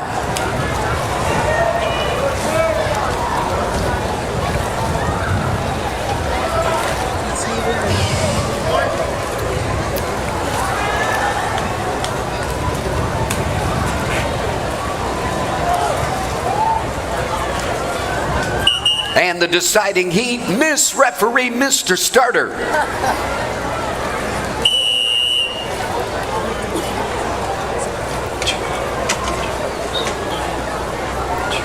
Take your mark.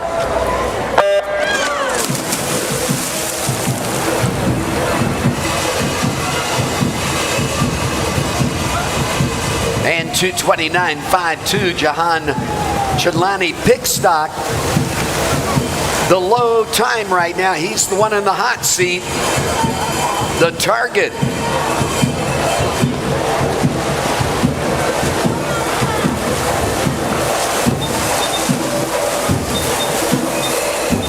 And after this race, we will be presenting awards for the 200 individual medley.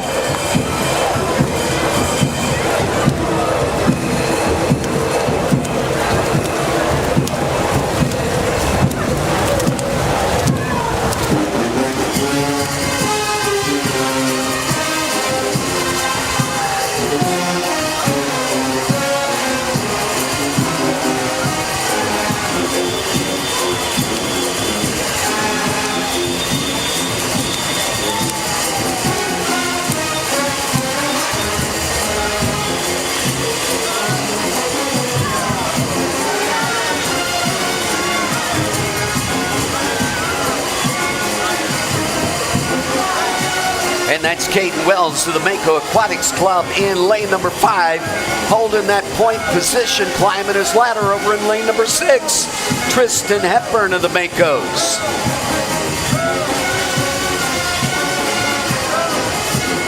And this morning, we know that they swam conservative times, did not even meet their seed times. They were just looking for a lane, so their seed position tonight is not necessarily a clue of the finish. But maybe I'll have to take that back. 25-meter mark. Look at this. Caden Wells busting loose on this last 50 meters. And Wells spinning the stroke under the flags, into the wall, stopping that clock to 11:47 for Caden Wells. That second tag in lane number 6, Tristan Hepburn of the Makos. 2:17.90 in the third tag in. 2:19.44 in lane number 3, Joshua Murray of the Black Marlins.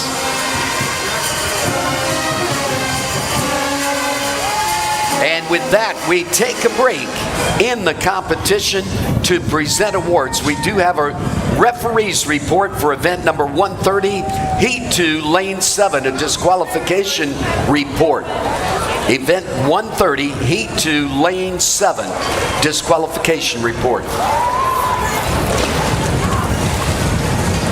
All right, we just got through with those 200-meter IMs. They were some really good races, but we're gonna throw it to a break. And once we come back, we'll talk a little bit about those races and a lot more coming up on night number 3. See you guys later.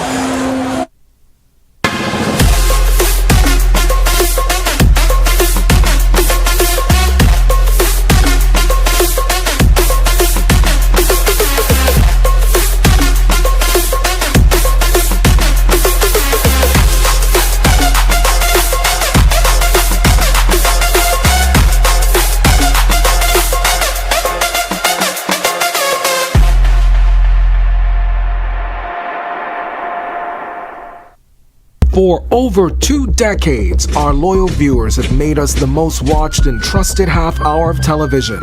And now, with more reasons to watch. This is very interesting if you look at the numbers in the House of Assembly. Our News, weeknights at 7:30 with Atalia Hall. Just another reason to stay with the team you already trust. Chicken lovers, listen up! Popeyes is serving it up for you! Get 5 pieces of juicy, hand-battered, bone-in chicken for just $10. That's right, 5 pieces of Louisiana-style flavor, fried to golden, crispy perfection for only $10. But don't wait, this deal won't last forever. Head to your nearest Popeyes today and grab your 5-piece for just $10. Popeyes, where the chicken's always worth the hype. Available for a limited time only.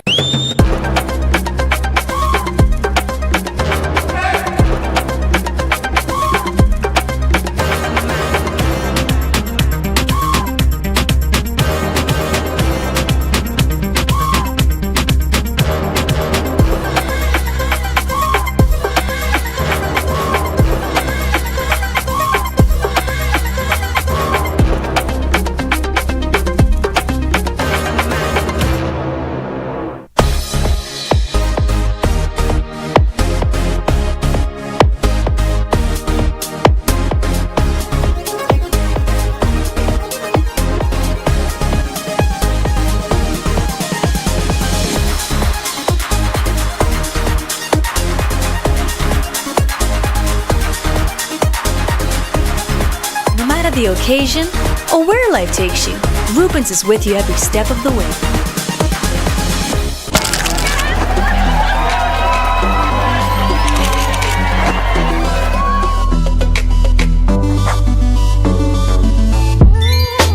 Yes, I will marry you.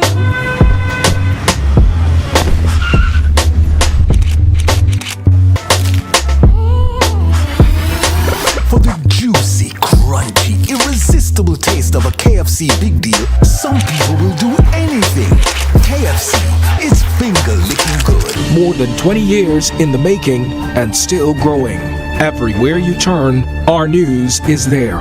From Caribta to Caricom and Chogam, the commendation of a queen, the coronation of a king, the controversies, our culture, in times of conscience and collective grief, connecting the stories of a country coming into its own, from then to now and still to come. Our news is everywhere, always there when it counts. All right, welcome back to the 53rd Bahamas National Swim Championships. And we're having the medal presentation. We told you we just finished the 200 IM. And we have with us Coach Nick, who I heard is a Bahamian. Maybe not by passport, but he's Bahamian because he's been with us for a long time. So Coach Nick is the coach at Howard University. So tell us, how long has Howard University been coming to nationals, and what made you guys decide that we needed to be here in the Bahamas at this swimming? Yeah, well, I'm a graduate of Howard University, and we had a lot of Caribta region swimmers that were a part of our program. So when I took over the program in 2014-2015 season, that was my first recruitment trip that I had to get approved. Like I didn't want to go to Florida, I didn't want to go to Texas, I didn't want to go to California. I wanted to come to the Caribta region, and the Nationals was being held here, and I came and got a chance to meet some amazing people that became a part of our first class, like Farian Cooper, and now he's finishing his medical school. So ever since then, just coming back every year. That's so amazing. I remember on day one when I talked to Sasha and she said, well, there's a coach from Howard, there's Howard swim team. I was like, hey, they didn't have that when I was swimming 20 years ago. I would have loved to go to Howard. I would have loved to know that was a possibility. Do you know how many swimmers since you came in 2014 have passed through? Just a rough number of how many have come through? I think we're close to 20. Oh, wow. Yeah, which is good because, sometimes swimmers are looking at different schools, which school I'm going to go to, and then knowing which school is right for swimming. So one of my things that was going on when I was in high school was I didn't want to go to a big school. I thought about going to HBCU, but I was like, I don't know any HBCUs that had swimming. But you said you swam at Howard from 96 to 2000. So I just didn't have the knowledge. So I think that's why I'm here. That's why I'm here, to be able to let everybody know what the next step could be if they so desire it. Yeah, because I think you're so focused on I got to swim, I got to do my work, I got to do all of this, that you're not really taking the time to research like what schools may be the best fit. HBCUs tends to be a good fit for people from the Caribbean. So how has it proved that you've taken this strategy? Have they seen it pay off with the swimmers that you had there? Yeah, I mean, I have to continue to give kudos to the Federation. When I came to Caribta that very first year, I had our manager reach out to all the presidents and every coach in the Caribta region, and the only person that reached back to me was Mr. Cargill.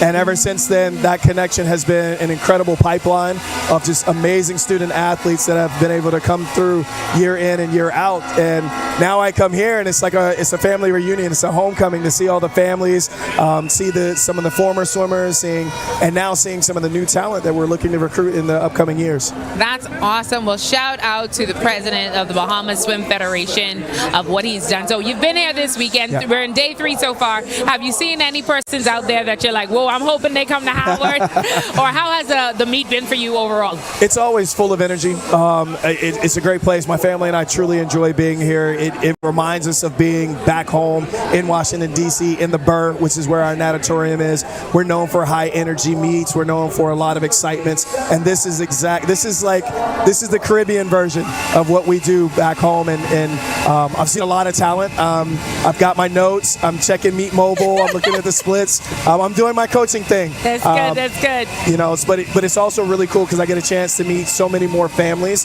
who just like you didn't have the information. Even if Howard is not the destination, at least I can be a resource for everyone to be able to make good decisions. What swimmer do you think Howard is the best fit for? What kind of swimmer, what kind of student should be thinking about Howard based on, like I said, when I was going to university, I didn't want to go to a huge university. University. That was something that I had in mind. I really thought about doing a HBCU to have that camaraderie and that connection. And what kind of student would be, swimmer would fit well with Howard, you feel?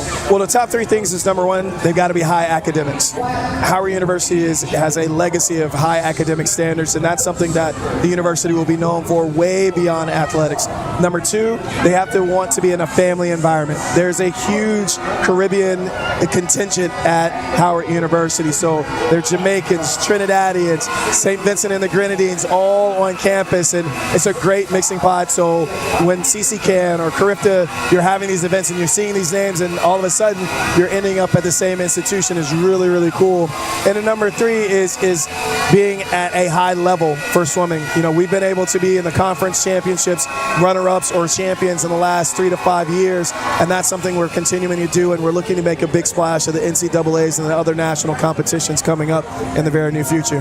Awesome, awesome. So this is going to be my final question. Parents who may be bringing their students, they're not quite college ready, not high school yet, but they're preparing them. They might be younger. What are some things that they can do to prepare to be ready for a university? Like Howard, do they offer scholarships? Yes. Are these things they need to keep in mind if they want to be eligible for these kind of scholarships? What can they start doing now to start thinking about preparing for that next level? Yeah, again, the number 1 thing is going back to the academics, right? Being of high academic standings. Typically in the Caribbean region, we don't have any issues in that regard. Number 2 is making sure you're getting ready for what the collegiate season looks like. It's far different than a normal year-round season because we only have close to 6 months from start of the season to the end of the season to be able to train, and it goes in phases and it goes in training blocks. So that's the biggest kind of change. Also, without saying it, but having to say it, it's also short course yards. So walls are super important, underwaters are super important, and we've seen a lot of our swimmers that come from of recent being able to take advantage of those walls and underwaters and really making an impact at the collegiate level. That's awesome, awesome. Well, you heard it himself, Coach Nick, our new Bahamian brother. He said he had some, some tuna and grits this morning, so he's real Bahamian. He's real Bahamian. And so if you are interested or just you thought about, okay, what's the next level, the next step for my child? College is a possibility. Yes. Don't remain naive.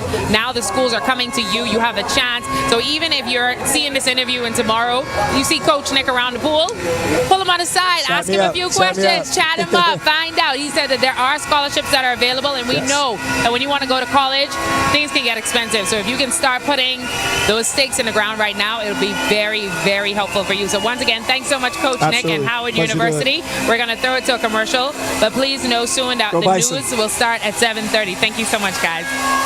What do you get when you're searching for the whole truth? Less than 24 hours after the body of 12-year-old was discovered on a track road on Faith Avenue, police say You get the most comprehensive half hour of news. Breach of the party's constitution. Behind me is what remains of the Victoria Court Apartment Complex. Our News at 7 brings you that truth in all of the day's top stories, sports, and our view of the world. Join me, Kendino Knowles, weeknights for Our News at 7. Stay with the team you already trust.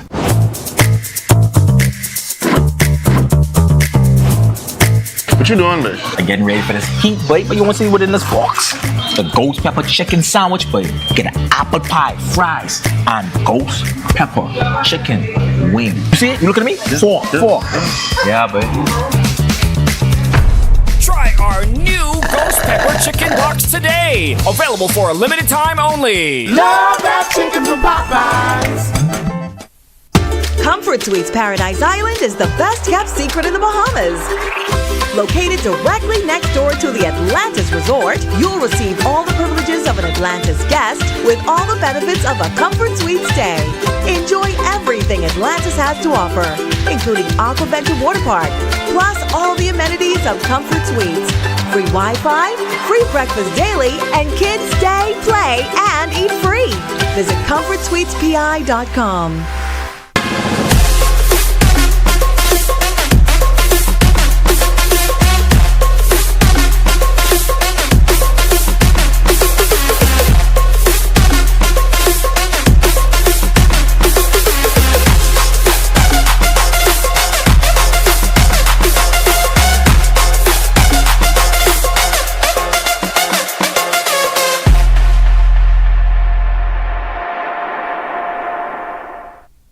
For over 2 decades, our loyal viewers have made us the most watched and trusted half hour of television.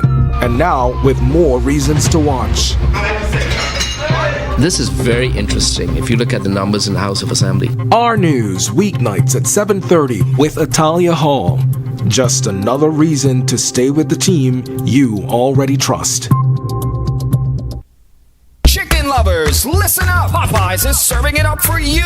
Get 5 pieces of juicy, hand-battered, bone-in chicken for just $10. That's right, 5 pieces of Louisiana-style flavor, fried to golden, crispy perfection for only $10. But don't wait, this deal won't last forever. Head to your nearest Popeyes today and grab your 5-piece for just $10. Popeyes, where the chicken's always worth the hype. Available for a limited time only.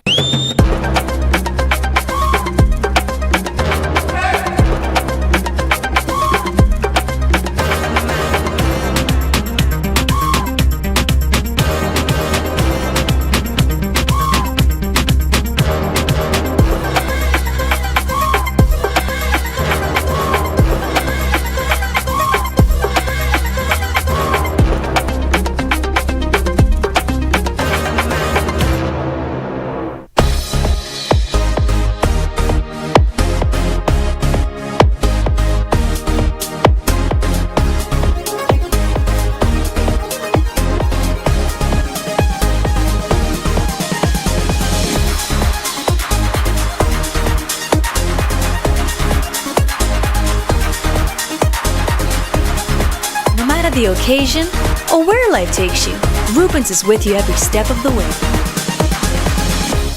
So we're back at the 53rd Bahamas National Swimming Championships, and I have my old friend. How you doing, Miss Moreau? So I grew up swimming with your daughter, as you know, and knowing you in swimming, and I hear that you are with us with Every Bahamian Swimming. So you can tell us a little bit about your involvement in Every Bahamian Swimming and why you think it's so important. Well, I've been doing it for the public schools for years, and then they've been doing it the Swim Bahamas program, and now we want to get all the public school, all the students in New Providence to be able to swim, and then we'll expand to the family. As you know, Freeport's been doing this for quite a while. Yes. All our swimmers have been doing it. People don't know that, but they've been doing it all along. Yes, and they're doing very well. So we're trying to expand it. We've got 4 pools on stream right now. They're not all finished. We're hoping to start with Government High in September, and we're looking for people who want to volunteer, even if they can do 1 day a week and come and volunteer coach with us. That would be helpful because we're going to need a lot of people to help out. Okay. Why was it so important to you to be a part of Every Bahamian? Like you said, you've been doing it for years, and now we have some more partners on board, the Ministry of Education, Ministry of Works, Fox Foundation, Float, the Sean Connery Foundation, building pools for schools, and there's 4 schools. So for you, why from before it was so important to bring it on? Well, even the acting director of education was one of my students when I did it in Albury Sales. She learned to swim from me. Oh, wow. And we did that for years. And I was at Stapleton the last 3 years before I retired, and we had our Stapleton students go and do swimming. Other schools have done it through Raymond Farquharson, one of the lifeguards. He's been doing that for years with some of the public schools. They learn how to sail, so they have to swim. And we got requests from Long Island, from Cat Island, from Bimini, Andros to expand programs there eventually. That's so good. It's good. We have drownings here. There should be no drownings of the local people, at least, because we know how to swim. We don't have lifeguards everywhere, but we need to learn how to swim. We're surrounded by water. Yeah, we're surrounded by water. We don't need to have any more drownings. And so something important is happening on July 25th. Can you tell us a little bit about that so people can know how they can get involved on July 25th? Yes, we're going to do the training for the instructors right here at the Betty Kelly Kenny Aquatic Center from 9 a.m. all day long here at as I say, the same pool we're at today. Yeah. And we're going to do the Learn to Swim coach training, the instructor training here. They've got a group comes over from the U.S. that did the one training session with PE teachers earlier this year. We're trying to include other people because we can't just depend on them. We need lots of people because you want to keep your group small enough so they learn. That's good. All right. Yes. Awesome. Well, we want to say thank you so much. We're about to go back to the races, and we want to say thank you for being with us, and thank you for Every Bahamian Swimming. Let's turn it over to the races. Thank you.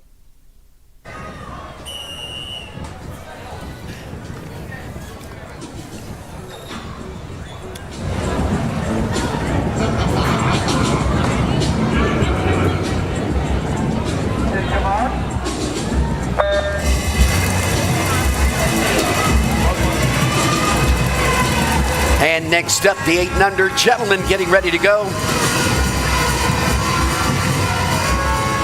Ears are up on the breaststroke. They can hear you scream.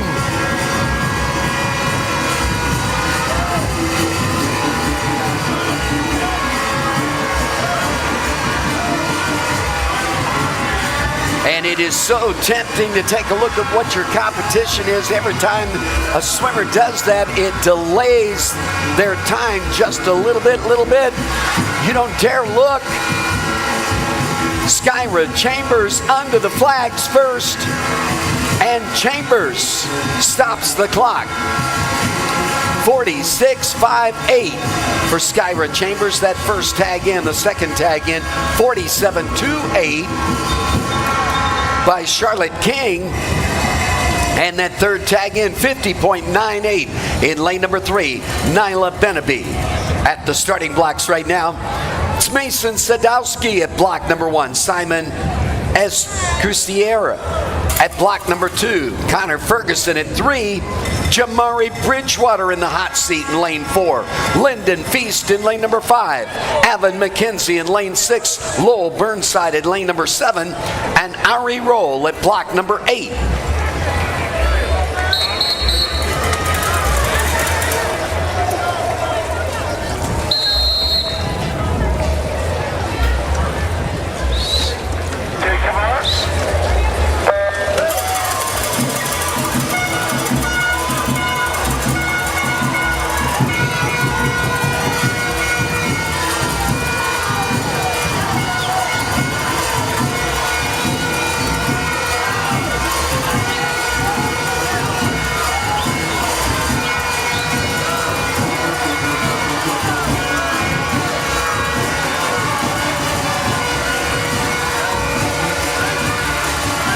And 15-meter mark. Jamari Bridgewater of Mako Aquatics Club defending the position he earned earlier in the hot seat and wears it well. Stops the clock 45.27 to take the big points. 46.99. That second tag in, Lyndon Feast of the Mako Aquatics team, and that third tag in, 47.63 in lane number 6, Avon McKenzie of the Mako Aquatics team. Looking back now at the starting blocks, the 9 and 10 ladies are championship finalists. Kahira Smith at block number 1. Hunter Rose Pratt takes block number 2. Renea Johnson at block number 3. Block number 4, the hot seat, Samaya Coleman. Aubrey Edwards at 5. Leah Roll at 6. 7 is Anthony Roll. Kristen Roll at block number 8.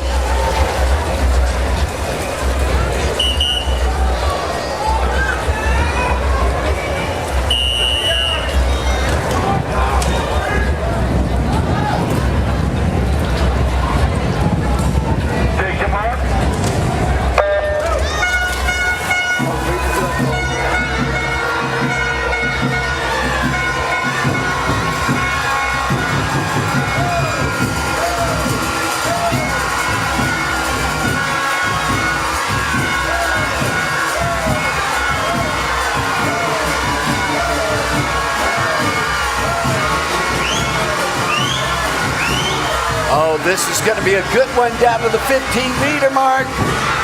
Who's it going to be? I can't tell. Coming into the flags. 5 meters out, 4 meters out. It's going to come down to the stroke cycle into the wall. Boom, boom. Taking the tag, stealing the race. 42.54 over in lane number 6, Leah Roll of the Barracudas. That second tag in at 42.83 in lane number 4, Samaya Coleman. And the third tag in lane number 5, 43.31. Only 0.5 of a second difference there between second and third. And that was Aubrey Edwards. At the starting blocks now, it's the 9 and 10 gentlemen, our 8 finalists. Dakota Bastian at block number 1. Randall Dorsett at block number 2. Mason Hanna takes block 3. Block 4 in the hot seat, Kamani Cooper. Breon Stewart at block number 5. Hayden Pratt at 6-7 is Taj Smith. And Logan Davis at block number 8.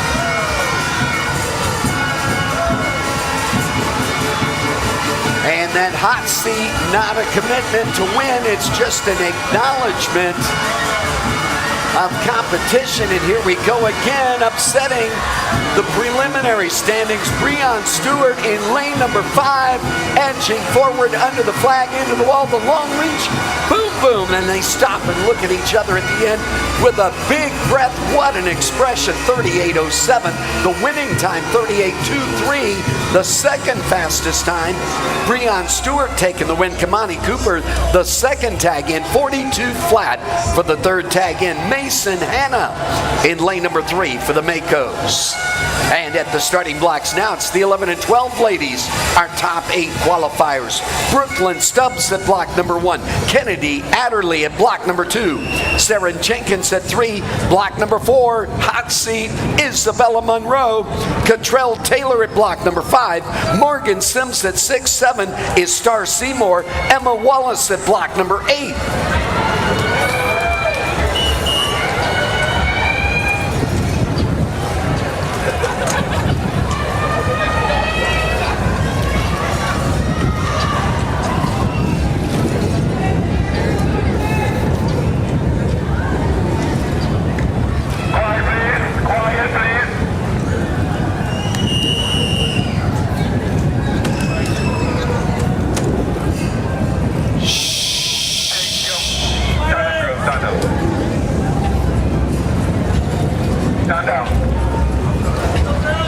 And confusion at the starting blocks. We need quiet for the start, please.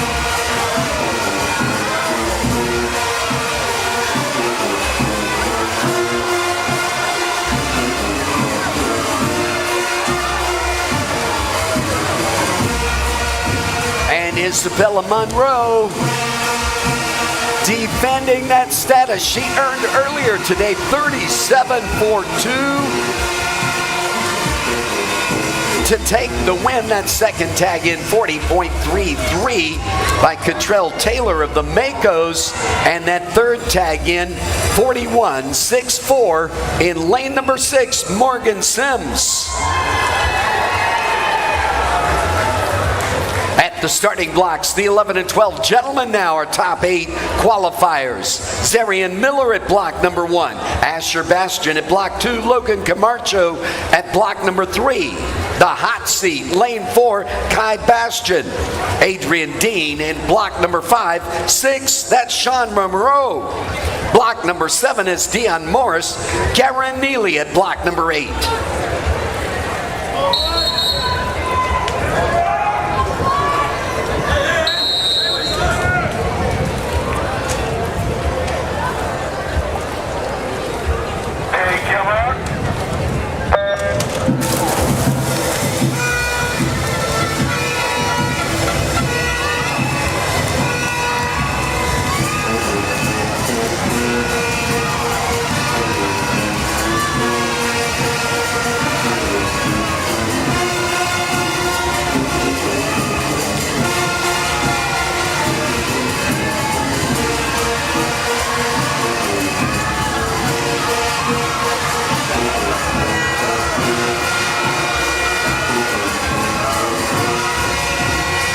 into the wall.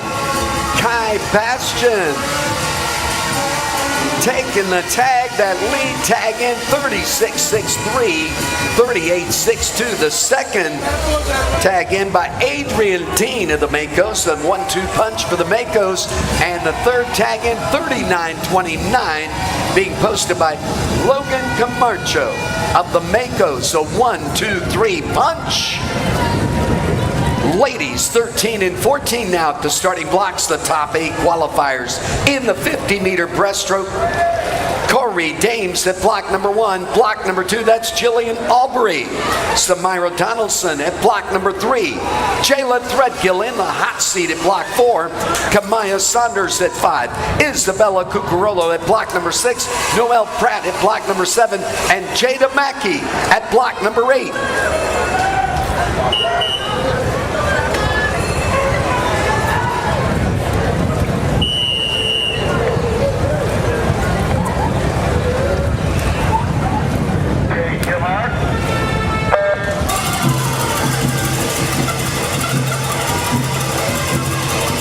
And 35.44, the time that Jayla Threadgill posted this morning, 35.80.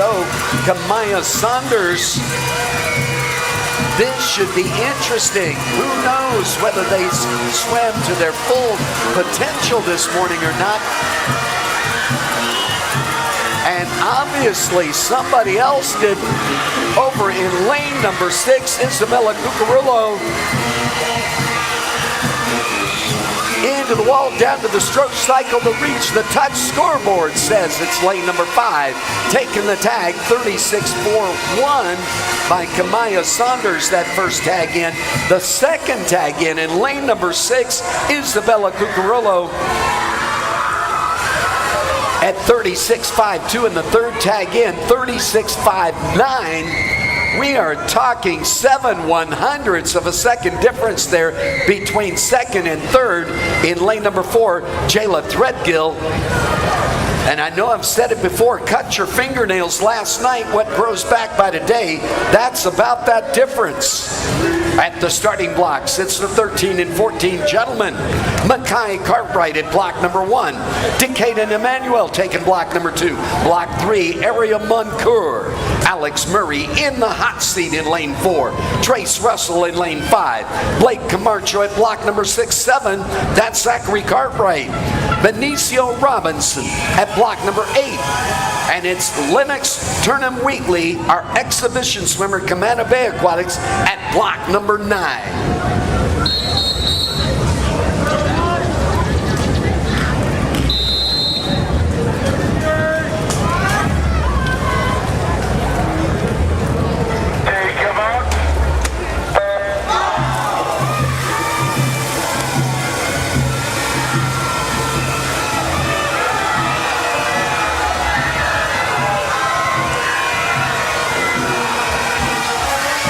Talk about spectacular event. This, the Betty Kelly Kenning Aquatic Center, the 53rd Bahamas National Swimming Championships. The gentlemen's 13 and 1450 breaststroke. What a finish under the flag. Who's it gonna be?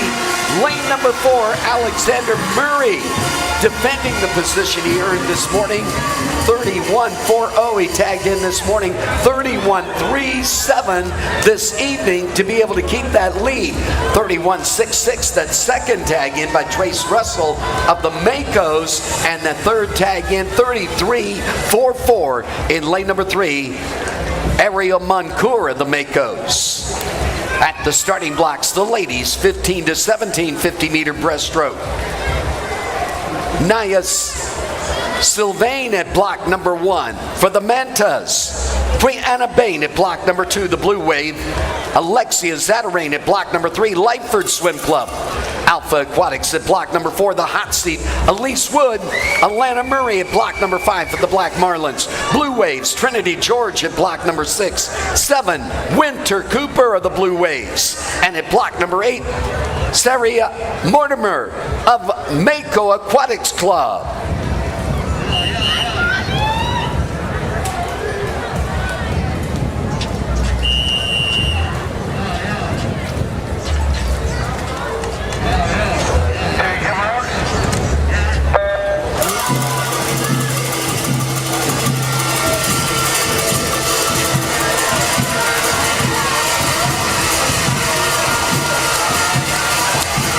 And Saria Mortimer was the swimmer I was talking about earlier. And yesterday, first medal after about 2 years into swimming, came into swimming late, 14, 15 years of age. You're going up against swimmers that are 10 years your senior typically. And here she is in finals. Into the wall, Elise Wood just running away with that 33.90 to take the win. That is near record time. The record 32.22. And she's dancing around at 33, so close, 37.61. The second tag in lane number 5, Alana Murray of the Black Marlins. And the third tag in, 37.68 by Alexia Zatarain of Lightford Swim Club. The gentlemen now 15-17 at the starting blocks. Kieran Burrows of the Black Marlins at block number 1. Tyler Adderley at block number 2 for the Barracudas. Mako Aquatics at block number 3. Arrington Marncourt. Tristan Hepburn in a hot seat for the Makos. Caden Wells in lane number 5 for the Makos. Makos again at block number 6. Jahan Jetlani Pigstock. Black Marlins. Orion Moss at block number 7. Craig Adderley at block number 8 for the Blue Wave.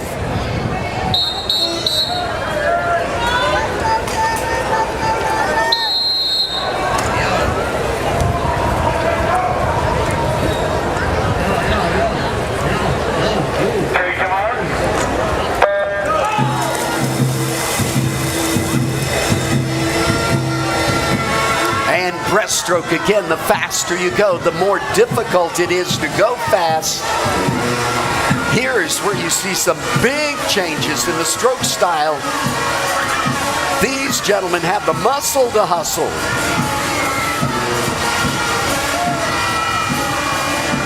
And it is going to be a close finish under the flags. I can't tell. Into the wall, the long reach, and it's lane number 5. Reaching just a little further, a little sooner, 29.85 being posted by Caden Wells to take the win. That second tag in, 30 flat in lane number 3 by Arrington Moncourt, and Tristan Hepburn in with the third tag at 30.17. The senior ladies now at the starting blocks. That's Bella Degani of Azura, Florida Aquatics Club, an exhibition swimmer, one of our out-of-the-country guests. Mako Aquatics Club, Jamila Hepburn at block number 3. At block number 4, Zaylee Elizabeth Thompson in the hot seat for Alpha Aquatics. Barracudas at block number 5. Renishka Gibbs, Katie Galandris at block number 6. Lightford Swim Club. Lightford Swim Club at block number 7. Delaney Mizell. Layla Sadie at block number 8 for the Lightford Swim Club.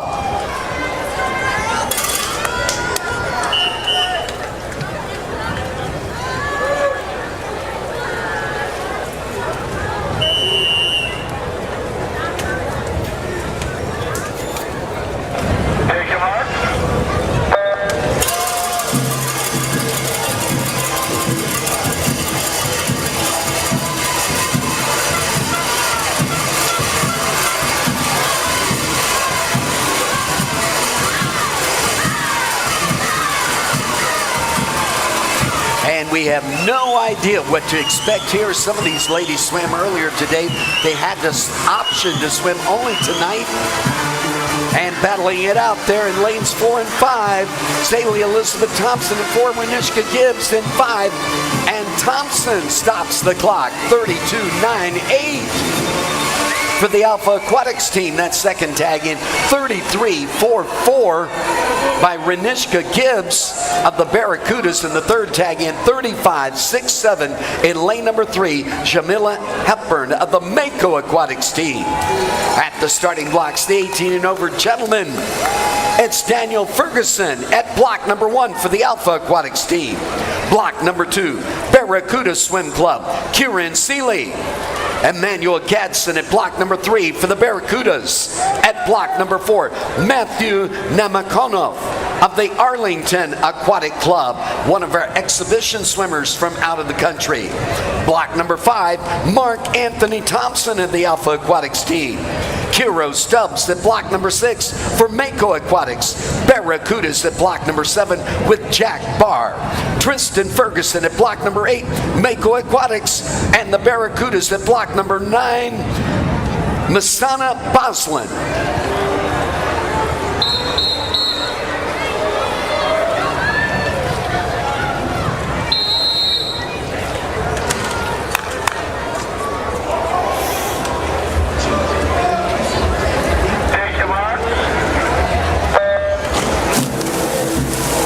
And we never know on our out-of-town guests what their targets are. Arlington Aquatic Club Matthew Namakanov could be aiming at trying to get to Worlds.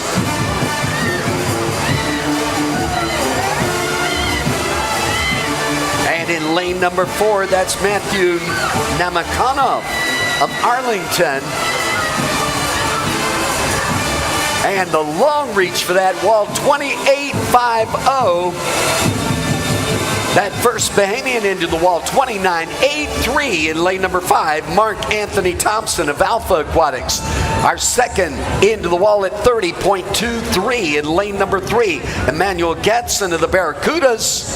And that third Bahamian into the wall in lane number 6, 30.53 by Kiro Stubbs of the Makos. And right now we take a break from the competition in the pool to present awards for the 50-meter breaststroke series. All right, welcome back.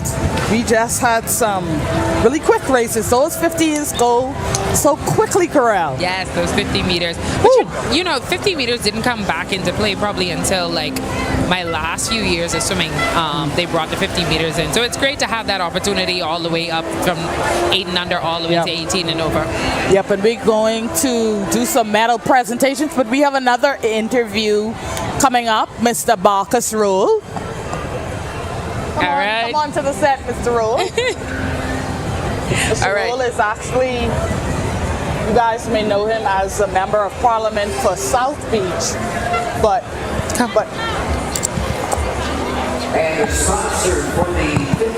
so we're gonna bring Mr. Rule on set. You may know him as the member of Parliament for South Beach, but what you may not know is that Mr. Rule is a former athlete himself. Welcome to the set, Mr. Rule. Thank you very much for having me. And I know you've been sitting up in the stands. Just talk to me a little bit about what you've been seeing here tonight. I'm thoroughly impressed by what I see. There's no wonder why the Bahamas always finishes first in career to swim. We have excellent talent. Our young people have shown some endurance, some stick-to-itiveness, right? I'm especially impressed by what I'm going to see in a minute. The 8 and 9-year-olds, 100 meters, right? They may take a while to get there, but they finish. They get finish, there. Right? They get there. And you can't speak to the transformative power of sports and the lessons that it teaches for everyday living. So National Swim Championships is the place to be. I was here last year. I was blown away, so I had to come this year. And you spoke about it just now a little bit, but let's dive a little deeper into what sports teaches our kids and the fact that it keeps our kids off the streets and doing something positive. And I know that's something that your government thrives on, trying to build, even keep all of these facilities together. But let's talk about the discipline. I was just telling my co-host, sometimes I come here at 5 a.m. and they're here. Then they go to school. Then they come back here. They come here on weekends as well. These kids don't really have the social lives that other kids may have who aren't in sports. And why is that so important? Because sports translates into success in life. And so you know the habits that you pick up in sports, the dedication, right? Just the confidence that sports gives an individual. And if you check, I am certain you will find that these kids are doing very well in school because it translates into their schoolwork, and then it translates into the way they interact in the society. So they're out here swimming. They just wanted kids swimming. They're not special. You got to work just as hard as the next kid, right? And so you don't get a sense of I guess, elitist. You have to work just as hard as everybody else. And of course, they encourage each other. That's what I saw. Yeah. They encourage each other. They love each other. They encourage each other to do their very best, even if they don't win. It's still a celebration. This is a wonderful place to be. That is what sports is all about. We cannot put our children into sports for them to become professionals. I mean, we have a lot of professional athletes. They're doing well. I appreciate that. But everybody won't be a professional. But everybody can learn something from the transformative power in sports. And I want to talk to you a little bit about from the parent side. Both of your kids play sports. We got a lot of dedicated swim parents up in those stands. Talk to me about the support from the parents, the pickups, the drop-offs, the practices, the games, this coming to the pool. I mean, it's similar. I will tell you, these children cannot be who they are without their parents. But kudos to the parents, the support staff, the whole community that pushes them, not only in swimming, but just in doing better in life. And so you see just as dedicated and sometimes even more dedicated the parents are, because they see the end game. I push my sons in basketball and baseball because I see what it can do for them. I'm not concerned about wins or losses. I'm concerned about what it can do for them later in life. So these parents, these coaches, right, the National Swim Championship Committee, they're doing a wonderful job, a yeoman's job, in fact. And we're so proud of them. And I just, I wish that we could find more money for them. I wish that we could find more money so that they're able to really push swimming to top Olympic swimmers from our country. It's soon. It's here. We had 2 last year, Mar Taylor and Renishka Gibbs. We're going to have more. I know we're going to have more. Yes. I spend too much time around them. I know we're going to have more. But thank you so much, Mr. Roll, for coming to our set. We are returning to TV in about a minute. So we want you to stay with us. South Beach MP, Marcus Rolls. He is a sports parent as well, so he understands. Thank you so much, Mr. Roll, for joining us. Thank you for having me. Thank you for having me. All right, and we're going to carry you back to the medal podium. The races will continue here this evening. Coming up next, we have the 100-meter freestyle. All of those age categories you're going to see. And after the 100-meter freestyle, we have the 200-meter medley relays. And so we just want to welcome back our TV audience. We just had a short break there for news. We had a lot of races. We had the 50-meter, that was a 50-meter breaststroke, if I'm not mistaken. And then I think they're still in the middle of getting their awards. But, Corel, another thing I learned today is that no swimmer can swim more than 7 individual races. And if that swimmer wishes to swim more than 7, then any additional race will be an exhibition. So they won't get any points for their team. Maybe they want to just improve on the stroke. But it helps to keep that swimmer focused as well and not run down and beat. So from your perspective, did that happen back in your day? It did not. I remember some of the, stronger swimmers. You remember Jeremy Knowles swimming like 10 events, because the stronger swimmers, sometimes they're good at every stroke. And so I remember them swimming, several different races. And I could see how there might be some people who aren't able to place because this one really good swimmer is getting the gold in every race. So one, I think it helps for them not to be so tired out. Number 2, I feel like it helps for you to spread around people getting that opportunity to get a goal in those races. But I do think that if they have the exhibition opportunity, that's still good to say, okay, you can't swim 7, but if you want to swim 7, you could still get a time in that race. You could still qualify for something in that race. So I think that's a good aspect of it. But no, we did not have that. But that's good to note, because sometimes you see the people swimming in several races and you're like, oh, they in every day. They in every single. I'm sure you guys have heard us calling certain names. David Singh, Sienna Campbell, Isabella Monroe, Kriston Joseph. We have Isabella Cucurulo. We have Skylar Smith. Those seems to be the names that are coming up, but I assure you, that they probably have 7 individual events, and any other event they're swimming, that will be an exhibition. But that does not count relays.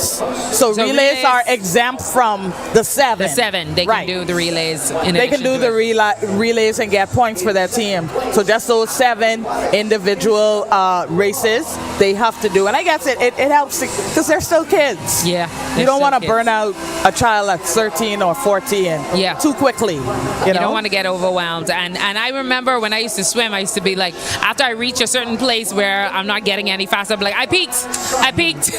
So peak, for those who don't know, is when you reach a point in swimming where your times aren't getting faster, you're not doing any PRs. But I think even knowledge is power, because I think when sometimes you're saying you peak a little too early, because there are people who are in the Olympics in their 20s and they're, sometimes even in their 30s. But I think swimming is it's a mental and physical sport. And so it takes a lot. There's a lot of toll on the children and the students participating in swimming, and just thinking about all of the things that come with it. I just really applaud them for being a part of it. I was just telling you that the nerves, like watching them get ready for the 50 meter, it's like you're going through that nervous wreck every time. I want to hurry up getting the pool. Like, let me hurry up getting it. Y'all taking too long. I don't want to false start. I don't know what I'm going to place. I don't know if I'm going in 3rd or 4th. So, but it's good conditioning, but it's also a lot, because you're getting your body and your mind and spirit ready every time for that nervous feeling. So eventually you just get really confident. Do you think swimming is more mental, more physical, or both? It's both. It's probably like 50-50. It's probably like 50-50. And I remember there's a line from Love and Basketball where she says, why are you always riding me? And her coach says, do you think I'll go horse for a player with no potential? And I remember in swimming, like if your coach, sometimes growing up in swimming, you'd be like, oh, the coach is always at me. But when you have those seasons where it's like, okay, they're not getting at me as much, then you start to worry, because you're like, they're going at you because they know you going somewhere. The potential, right. You going somewhere, so let's get at it. So even the coaches, they have to sustain themselves to keep going, to keep encouraging, to keep telling the swimmers to go. So it's definitely 50% mental and probably 50% physical. Yeah, I remember doing an interview just last week with the head coach of Blue Waves, Coach Dylan Brown, and they actually do a lot of yoga. So they incorporate in their practices yoga. They also have a psychologist that's on the teams when they're preparing for the. We not had that. We not. They have physios as well. We not had that. We not had no physios. Yeah, so they are making sure the kids are not just physically ready, but mentally ready as well. Yeah. So it's not just, okay, let's get in the pool, let's practice, let's do 400 meters easy. They have masseuse too. They be after coming out, when they're for Rifter, right? They're coming out of there getting the massages. Ice bath. They have the pools, like in Trinidad, we carried on our charter we had 3 plastic inflatable pools that the physios would fill up every day, and we had a consistent ice turnover. So as the ice melted, the Trinidad officials, and they did an excellent job in running that meet, the Trinidad officials would come in, replenish the ice bath with ice. So they get top treatment. Yeah, they get top tier service, and as they should be, they should be treated. Yes. So shout out to the sponsors who keep swimming going, and they have seven times winning, so they deserve all the ice ball bat and the masseuse and the physio and everything. They told me just wait for number 8 or 8 just wait, something like that. That's how it's gonna go for next year's Carifta swim team. But I mean, I all of the performances tonight, we are in day 3, and these kids look like we could go another 3 days. We ain't going another 3 days. We have 1 more day, but they look like they can go another 3 days. Yeah, they have been doing amazing, and they're just really. I love that some of them, they're passing and they're like, hey, they want to get interviews, and I'm hoping that we get some of them on for the interviews before you go, so you can hear from them. Yeah, it's one thing for me to talk about 20 plus years ago, but for them who are in the pool today and having new experiences and new competitions that they're getting ready for, I think it'll be really good for our listening audience, who we want to continue to support swimming, to actually hear from the swimmers and what they're doing and how much hard work they're actually putting in to make what we're seeing tonight and what we've been seeing the last 3 days, a huge reality. Yeah, I think we're getting ready to wrap up these medal presentations for the 50-meter breaststroke. I just want to give everybody an update on the current point listings. In 9th position, Freeport Aquatics Club, 41. In 8th position, we have Mantas with 96 points. Lightning is right there in 7th position, 134 points. Lifer Key Swim Club, 301 points. They're in 6th position. In 5th position, we have Black Marlin Swim Club. They have 307 points.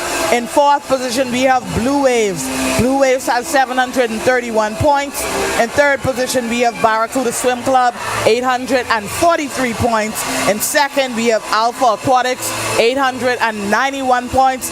And still holding on to that first place position, we have the Mako Aquatics Club. They have 1,932 points. You know what? Keep going, guys. Keep going. We still have Alpha and Barracuda. We still have one more day. Alpha and Barracuda are, they're neck and neck. They're neck and neck. Close. They're neck and neck. And Freeport Aquatics is in the game. I think it's a numbers game. Like we have we're small but mighty, but we're here. Right. We're here. They have the little jackets with the little shark in the back. Yeah, I saw the black jackets. I gotta get one. I have to get one of them. I'm trying to get a shirt from each club by the end Sasha's of an tomorrow. official swimmer, y'all. She's an official swimmer. Yeah, I'm on everybody's team. I'm on everybody's team. I'm holding on to that for 4 days, Corel. I'm on everybody's team. I have like 3 shirts. So there are 9 local clubs. So I gotta get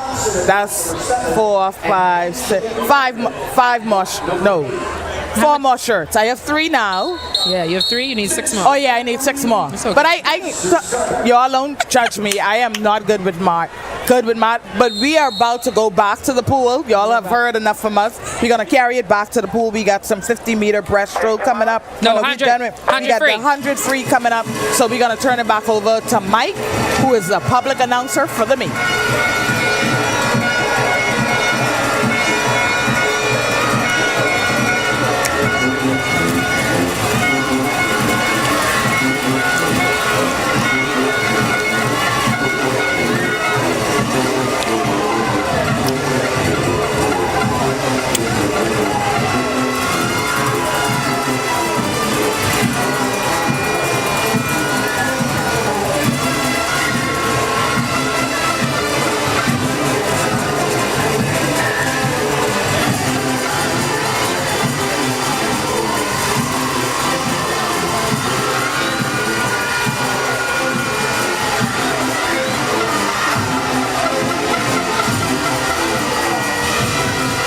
And at the starting blocks, getting ready to go, the 8 and under gentleman, Jacob Lewis at block number 1.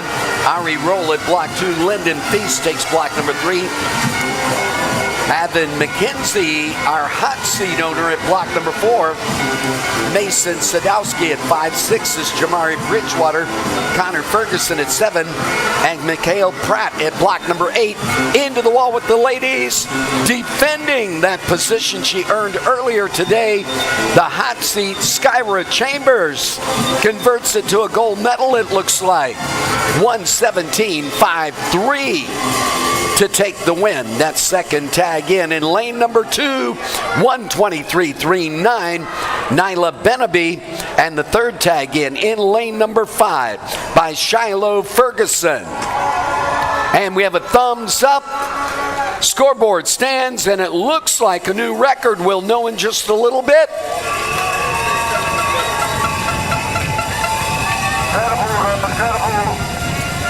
Passion Daniels used to have the record at 118.10, and that is record time up on the scoreboard. We have an official thumbs up. It stands. Congratulations, Skyra Chambers.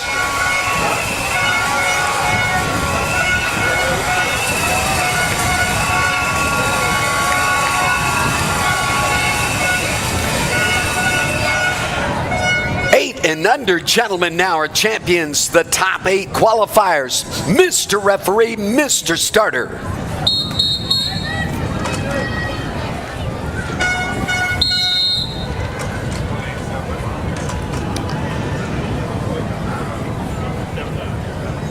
step down, please.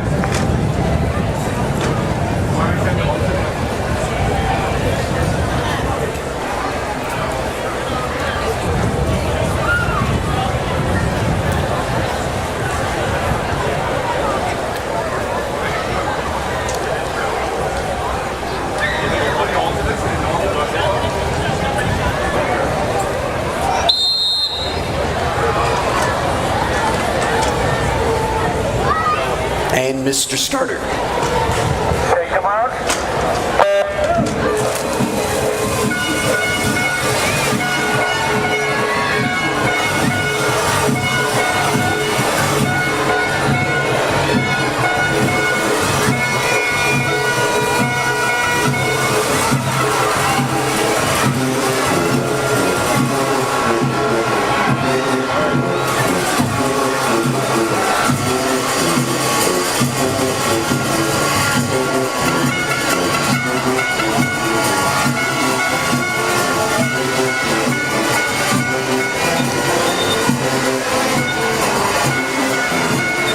And at the starting blocks, the 9 and 10 ladies, our top 8 qualifiers, getting ready. Leah Roll at block number 1, the Barracudas Blue Waves.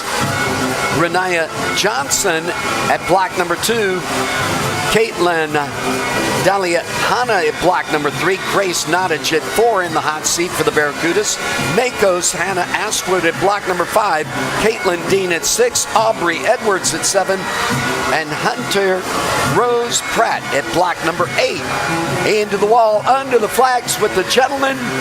And stopping the clock, Evan McKenzie of the Makos. And I take that back.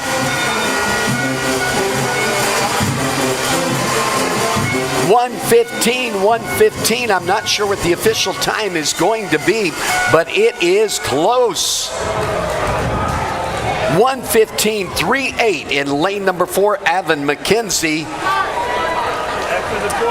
At 1:15.54, the second fastest time by Lyndon Feast, and the third fastest time, 1:15.79 in lane number 5 by Mason Sadowski. And we have a thumbs up on the race. Scoreboard stands. Miss Referee, Mr. Starter.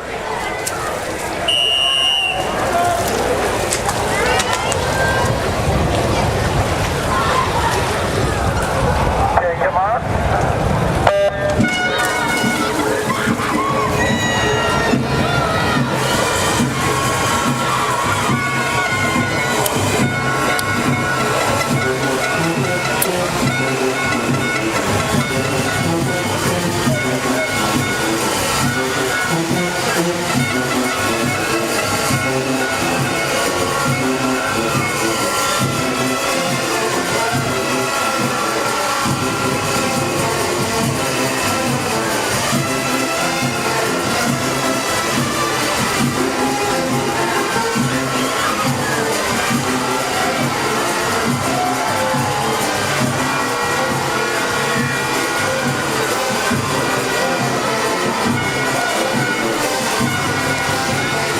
And at the starting blocks, getting ready next, 9 and 10 gentlemen, 15-meter mark in the water right now. Grace Nottage in lane number 4 with a clear lead. Into the wall, stopping that clock hard. 1:08 and change, going to be the lead time. That second tag in, 1:10.82 in lane number 5 by Hannah Astwood. Grace Nottage, that first tag in. The third tag in, 1:11.04 in lane number 3 by Caitlin Dahlia Hanna. And at the starting blocks, Benjamin Cartwright at block number 1. Cole Aubrey at block 2. Mason Hanna at 3. Kamani Cooper in the hot seat in lane 4. Dylan Musgrove at block number 5. Breon Stewart at block number 6. Kyrie Smith at block number 7. Hayden Pratt at block number 8. Mr. Referee, Mr. Starter.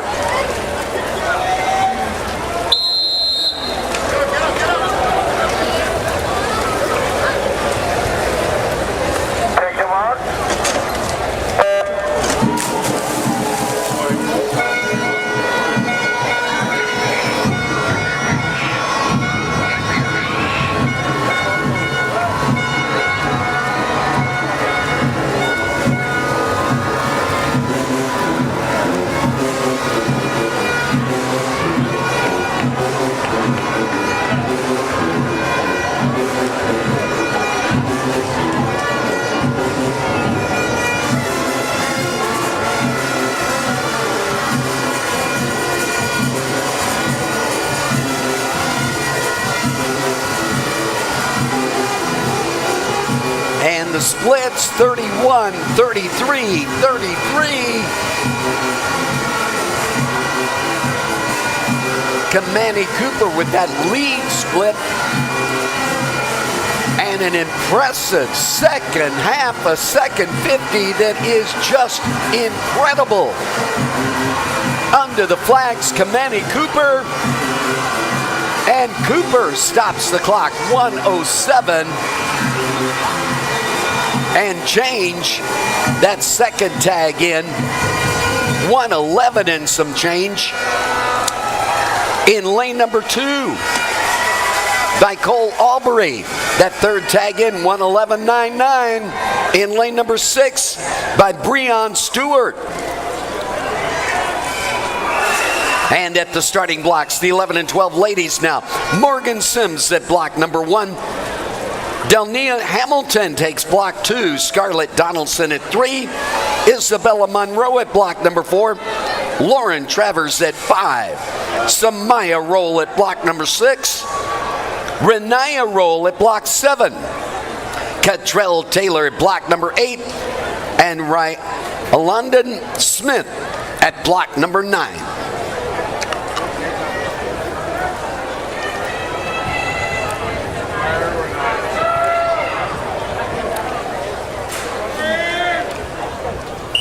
Miss Referee, Mr. Starter.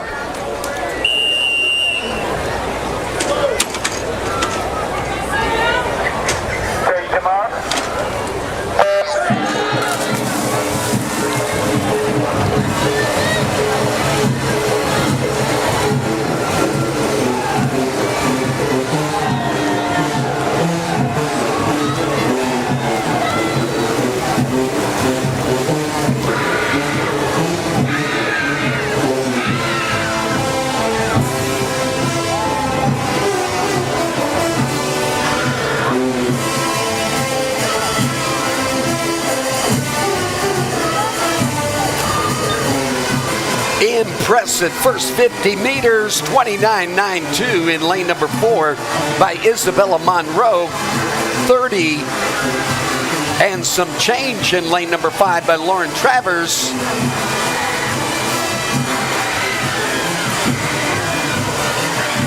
Past that 15-meter mark, not a question of who. Isabella Monroe under the flags, still walking away. 103.33 to take the win. Isabella Monroe, 105.34. The second challenge, Lauren Travers. And the third challenge, 108.05. In lane number 7, Renaya Roll.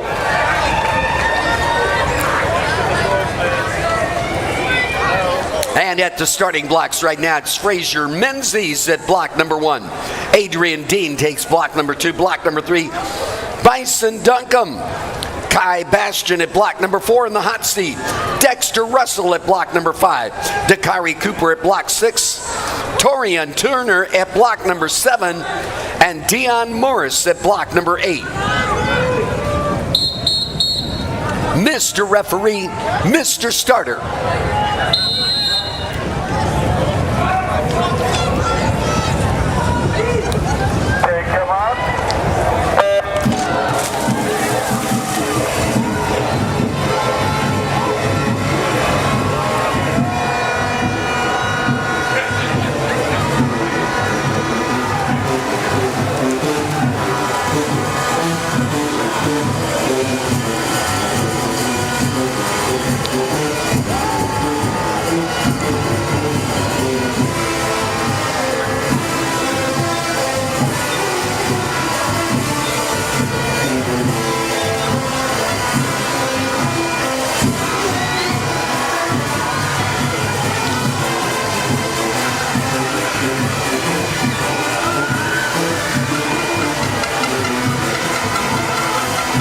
Swimming out of character from prelims this morning. Like I say, you never know. Got a lane, got an opportunity. Dexter Russell stopping the clock, 57.23 to take the win for Freeport Aquatics.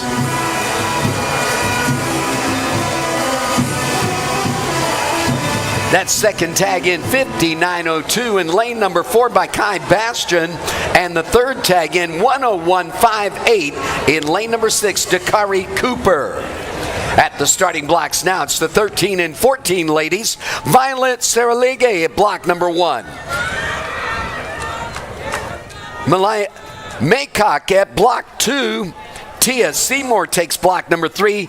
Celeste Gibson, our top qualifier in lane 4. D.F. McKenzie at block 5. Madison Julian at 6. 7. Christian Alyssa Clark. And at block number 8, Cindy Nelson. Miss Referee, Mr. Starter.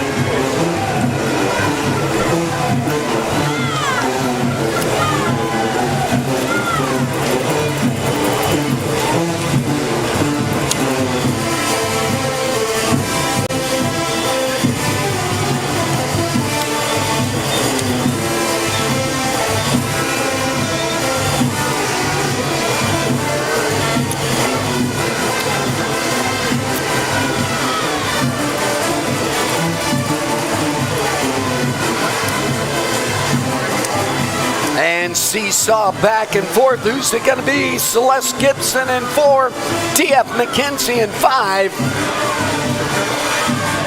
And Gibson knows how to finish. Under the flags, into the wall, breaking away from the rest of the group. Pulled just a little bit longer. That breakaway would be quite pronounced.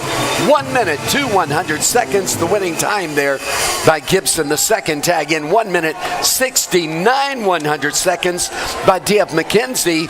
And that third tag in 1:02.75 in lane number 3, Tia Seymour.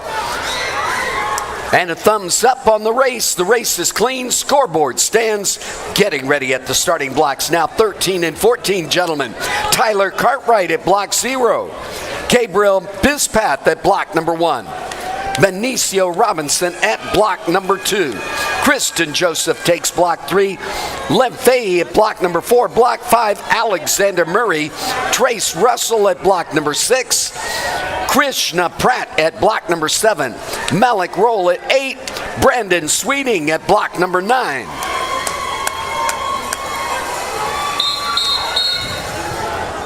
Mr. Referee, Mr. Starter.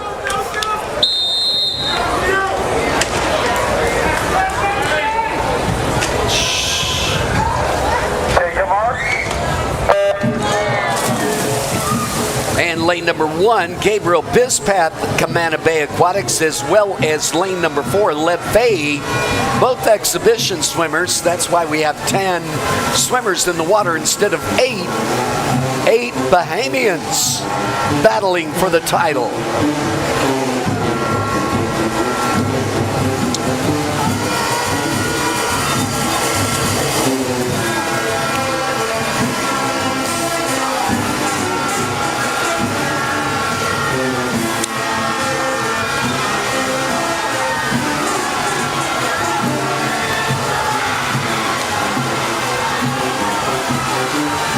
Oh, this is going to be a great one.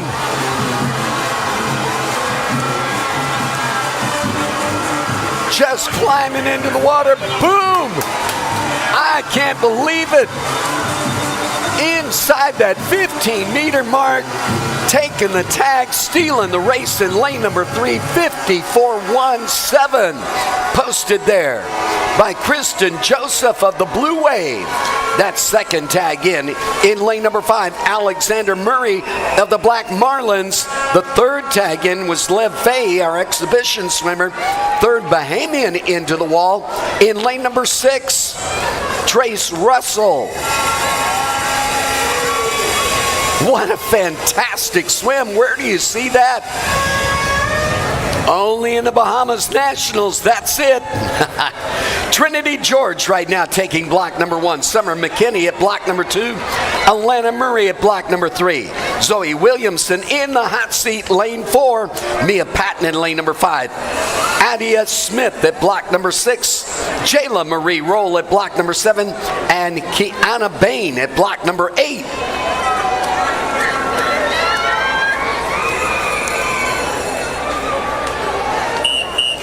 Miss Referee, Mr. Starter.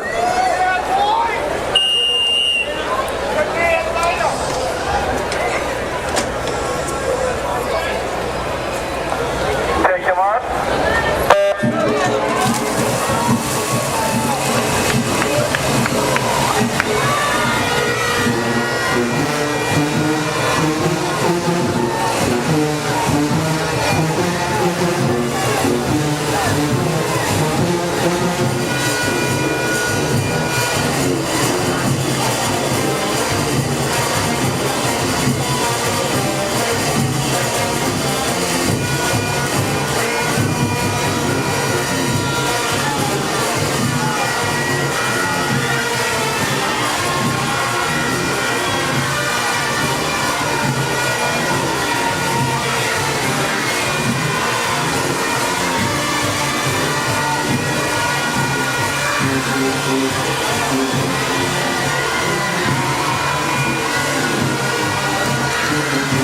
And again under the flags in lane number 4, Zoe Williamson of the Makos.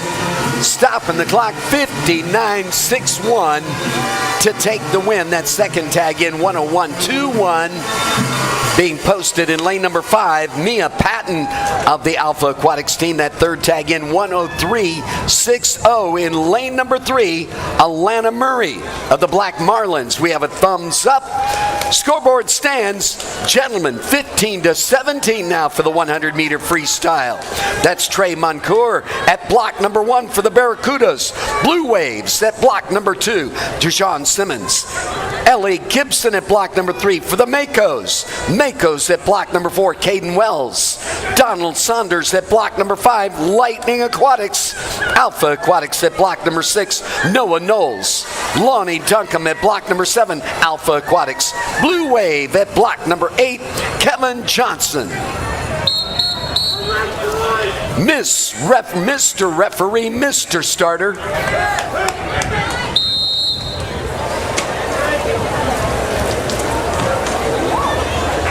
Take your mark.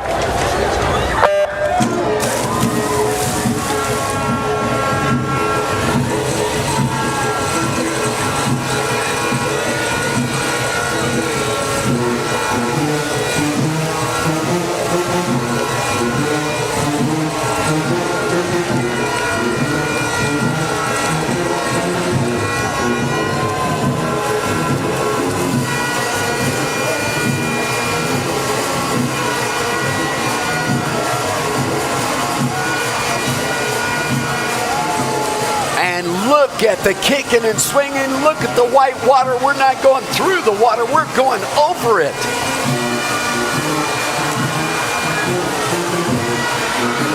Looking at lane number 3, what's going to happen there? Ellie Gibson. And Gibson stops the clock. 52.86 to take the win. That second tag in lane number 5, 53.73 being posted there by Donald Saunders of the Lightning. And that third tag in, 54.12 in lane number 4, Caden Wells of the Mako Aquatic Club. At the starting blocks, the senior ladies now. Layla Sadie at block 0 for Lightford Swim Club. Mako Aquatic at block number 1. Sienna Norval Smith. Block number 2, Mako Aquatic Club, Rachel Lundy. At block number 3, Delaney Mizell of Lightford Swim Club. Club de Regatas Lima of Peru, Rafaela Fernandini at block number 4. Saley Elizabeth Thompson at block number 5 for the Alpha Aquatics team. Viper Aquatics team at block number 6, Bianca Mitchell. Sarah Singh at block number 7 for the Barracudas. Alpha Aquatics, Bianca Johnson at block number 8. Miss Referee, Mr. Starter.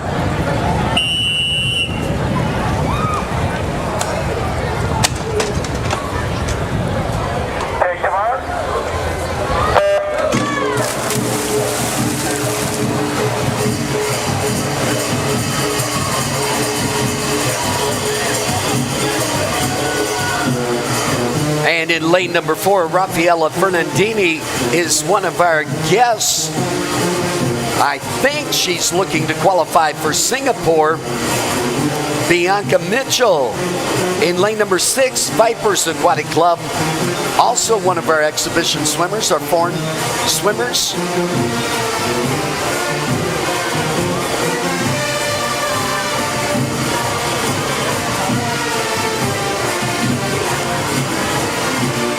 And churning it up in lane number 4 at the 15-meter mark, 48, 49, 50.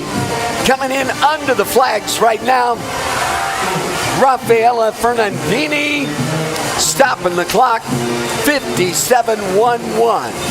Almost looking at that time for Singapore. Not quite going to get it. Our first Bahamian into the wall in lane number 5, Zaylee Elizabeth Thompson of Alpha Aquatics. That second tag in, 59.69. In lane number 6, Bianca Mitchell. Take that back. She's an exhibition swimmer. And our second tag in lane number 1, it looks like Sienna Norval Smith of the Makos for Bahamians. And right now, showing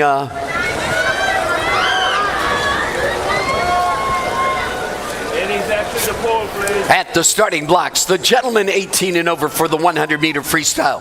Jake Thompson at block 0 for the Makos. Barracudas, Sean Longley at block number 1. Black Marlins, Joshua Murray at block number 2. Mason Green at block 3, TS Aquatics out of Florida. At block number 4, it's Lamar Taylor, Mako Aquatics. Alpha Aquatics, Nigel Forbes at block number 5. Block number 6, Mako Aquatics, Marvin Johnson. Darren Lang at block number 7, Alpha Aquatics. Mako Aquatics, Tristan Ferguson at block number 8.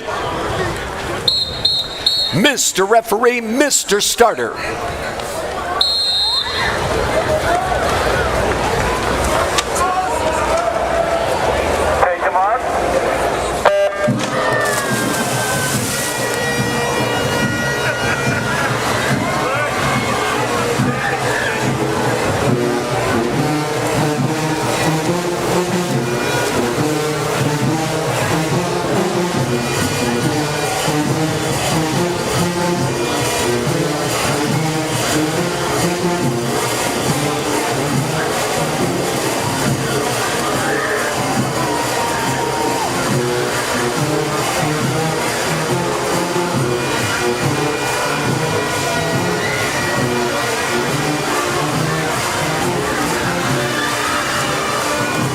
And Taylor Lamar in lane number 4.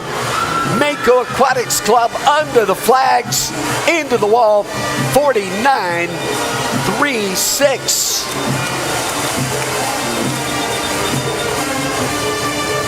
And that may be a new record time. We'll wait for the referee's report. We'll know in just a few moments. 50.74 in lane number 6, Marvin Johnson. The second tag in, 51.31 in lane number 5, Nigel Forbes with the third tag in. Thumbs up, it looks like a new national record. The record used to be Lamar Taylor at 49.44. Lamar Taylor just modifies his best time on that one.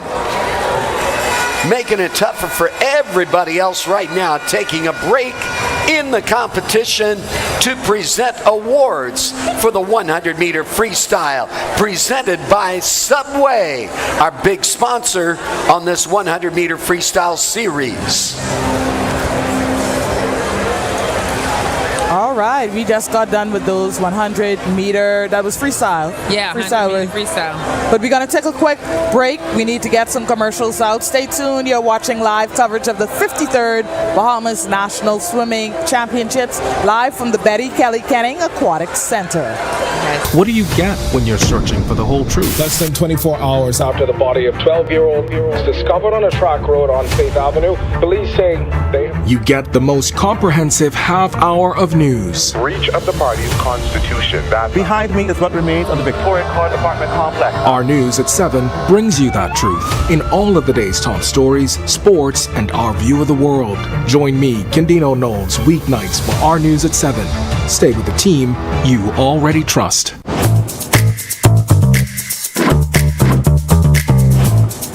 What you doing there? I'm getting ready for this heat, boy. But you want to see what's in this box?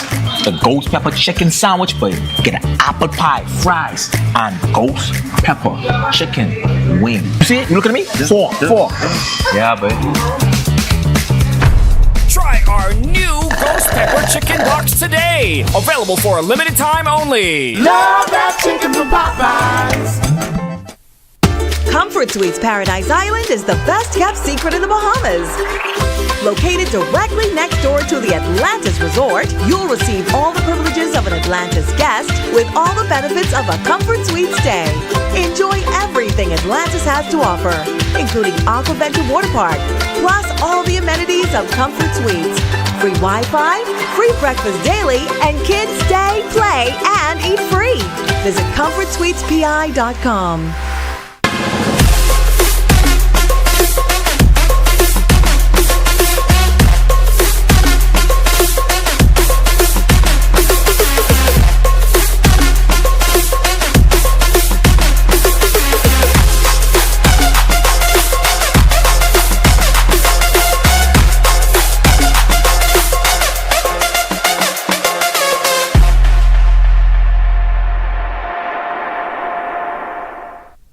For over 2 decades, our loyal viewers have made us the most watched and trusted half hour of television. And now, with more reasons to watch. This is very interesting if you look at the numbers in the House of Assembly. Our News, weeknights at 7:30 with Atalia Hall. Just another reason to stay with the team you already trust. Chicken lovers, listen up! Popeyes is serving it up for you. Get 5 pieces of juicy, hand-battered, bone-in chicken for just $10. That's right, 5 pieces of Louisiana-style flavor, fried to golden, crispy perfection for only $10. But don't wait, this deal won't last forever. Head to your nearest Popeyes today and grab your 5-piece for just $10. Popeyes, where the chicken's always worth the hype. Available for a limited time only.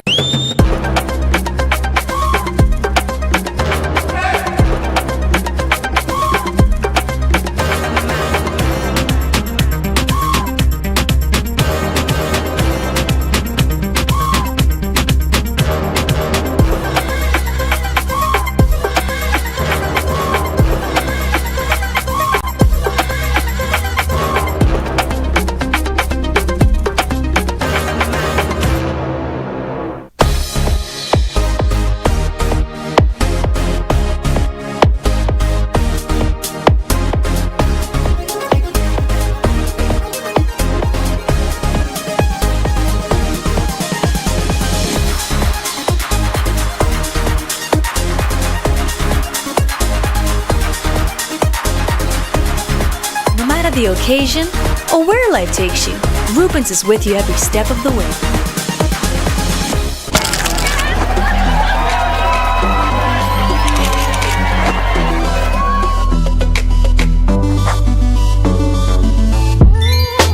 Yes, I will marry you.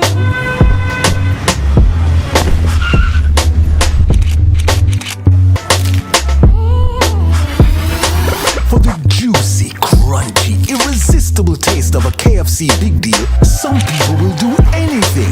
KFC is finger licking good. More than 20 years in the making and still growing. Everywhere you turn, Our News is there. From Carifta to Caracom and Chogam, the commendation of a queen, the coronation of a king, the controversies. our culture, in times of conscience and collective grief, connecting the stories of a country coming into its own, from then to now and still to come. Our news is everywhere, always there when it counts. All right, welcome back to the 53rd Bahamas National Swimming Championships, live from the Betty Kelly Kenning Aquatic Center. And I am here with one of our Olympians. I'm so proud of Renishka Gibbs. She was on the team that went to Paris last year, but she is home swimming with her local club, Barracuda. Renishka, just tell me how the meet's been so far for you. The meet has been pretty good. It's always fun to come back home and race at nationals. I love the atmosphere, the experience, the junk canoe in the stands, the parents, everyone. I love it. It's been a really good meet so far. Now, be honest with me. Y'all could have had a junk canoe when y'all in the water?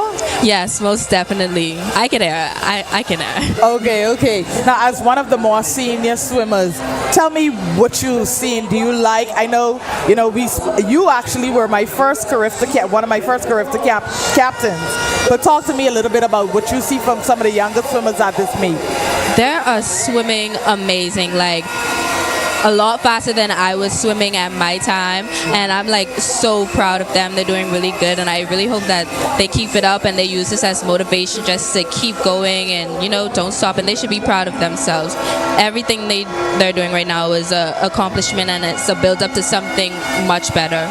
And like I said, Renishka would have been on that team. We would have interviewed Lamar Taylor on Thursday night. Now we have Renishka. They were the only two swimmers that qualified for the Bahamas for the Olympic Games in Paris last year. Renishka, tell me a little bit about how that experience was. First time Olympian, big city like Paris. Did you get to meet any celebrities? Talk to me a little bit about it. Most definitely. It was a once in a lifetime experience. It's honestly breathtaking, something that you just have to take it all in. Being in the village surrounded by world-class athletes and just being in that atmosphere just made me feel so good. Made me feel proud of myself that I was able to reach this level and be there with them and watch them do great things along with like myself. And it was really good. I met Simone Biles. Oh, that's a big one. Yeah, I saw some of the basketball players. It was honestly amazing. And how did it feel getting into that pool and having the Bahamas on your back? It's amazing. I always love putting on my Bahamas cap, having that flag and my last name representing my country is always an honor. And the pool was really fast. It was amazing. Now I know you got to go and get ready for the relays, but I do have one final question for you. The consecutive championships in Carifta are still happening. We're now up to 7. Talk to me about how you feel being part of that and seeing it continue. Oh my God, they're so amazing, and I know that they're gonna get an AP. The coaches work really hard, the swimmers work really hard. You can see that even just from here at nationals, like the effort and dedication that they put into it, and they love it. And I think they're gonna do really good next year. And I'm so proud that they're continuing on the winning streak. All right, you heard it from Renishka Gibbs, our Olympic swimmer. I expect more great things from Renishka. Please remember her name, Renishka Gibbs. We're gonna see that in another 4 years, hopefully, and wherever the Olympic. I think the next one is in LA in 2028. You working towards that? Most definitely. All right, you all heard it here first on our news, on our TV. Renishka has to go and get ready for the relays that are coming up, but we're gonna bring Karel back. Renishka, thanks you so much for joining us here tonight. Of course, thank you for having me. All right, Renishka's gonna go get ready for those relays. We have the medal podium up again. I see Dexter Russell collecting his award. Karel is gonna jump in here as we get ready for the final set of races for tonight. We have the 200-meter medley relays coming up, Karel. We're actually ahead of schedule. Yes, I love it. I told you, not a long night. We did. It was projected that we were supposed to finish, well, according to our heat sheet, because y'all like to come for us, so I want to give y'all facts. According to our heat sheet, the last race is supposed to get in the pool at 10:07, but we are well ahead of that time. So we have some more medals coming up. But Karel, I guess as we wind down and we get ready for those last set of relays, what do you see tonight?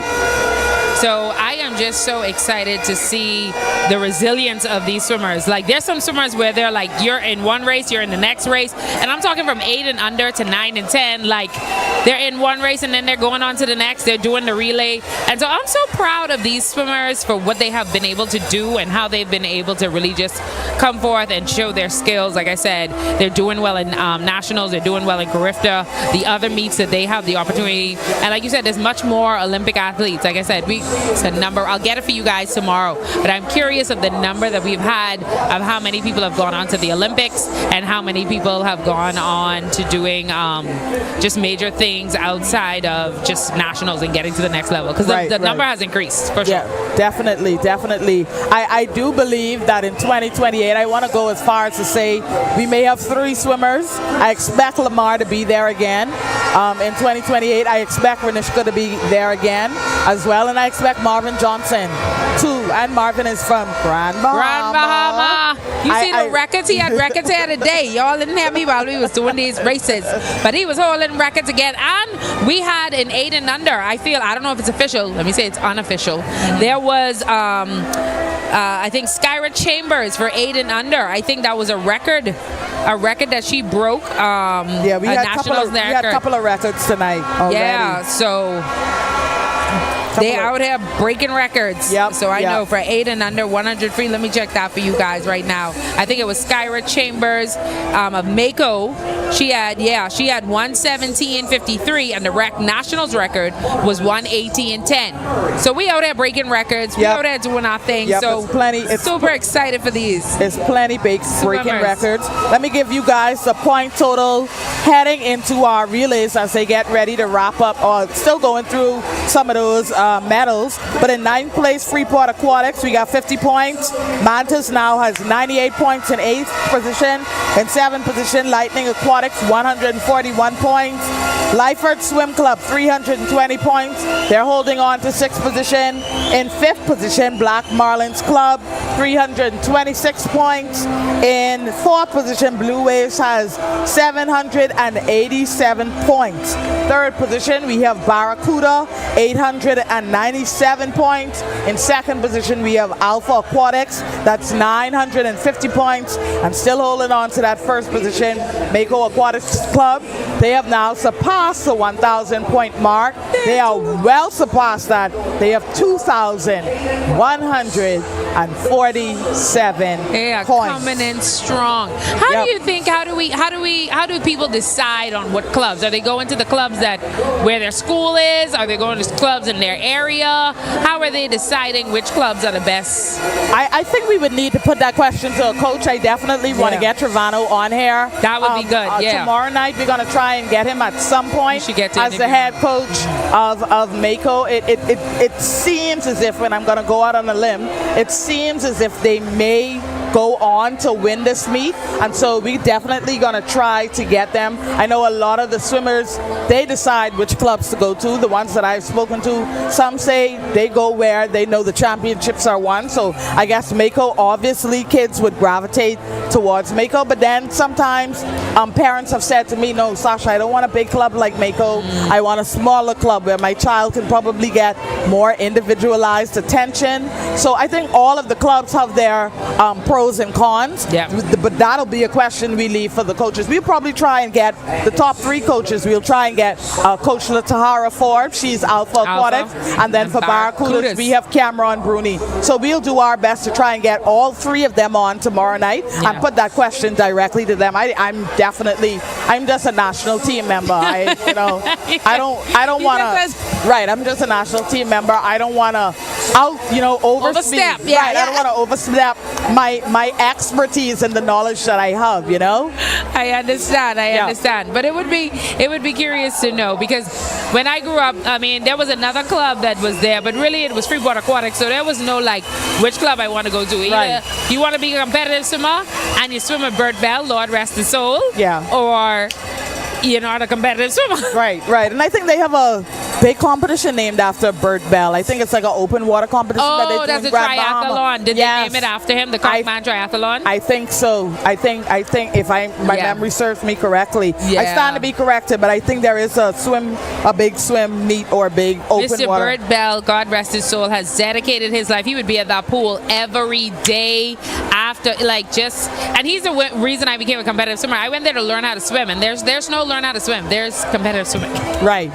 Once you learn freestyle, learn the upstrokes. Okay, got You're about to be in a competition, and I wonder how if some of them started that way. Like there's a time where you decide I want my child to learn how to swim, like every Bahamian swimming that we're trying to do, with pools in schools. But at some point, some parents either get the question from the child, the coach, or someone where it comes up. Yeah. Should we go into competitive swimming? And I think most of these clubs have a learn to swim program, and then all of them must have that feeder program into the competitive side.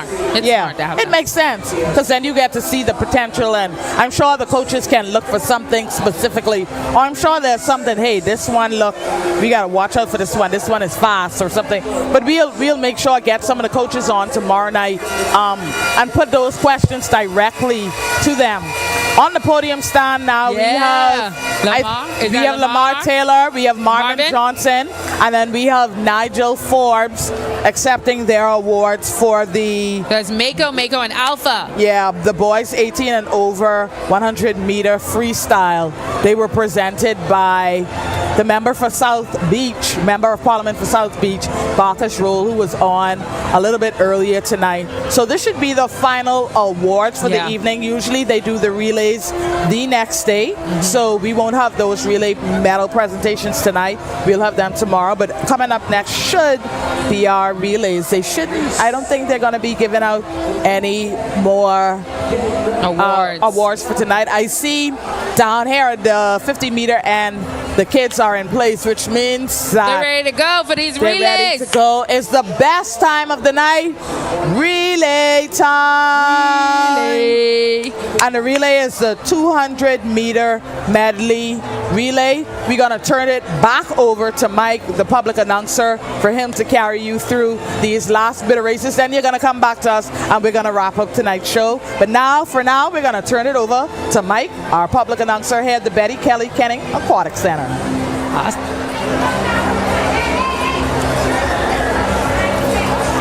And our referees and officials finding their relative positions around the pool deck, getting ready for the next series. We've got swimmers at both ends of the course.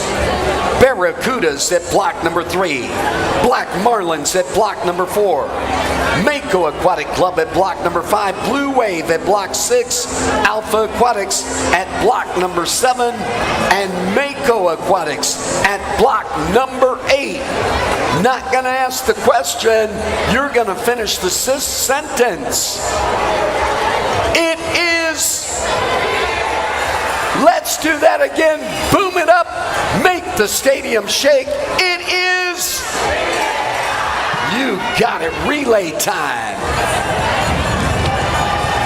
It is the 200-meter medley relay. 8 and under girls at the starting blocks.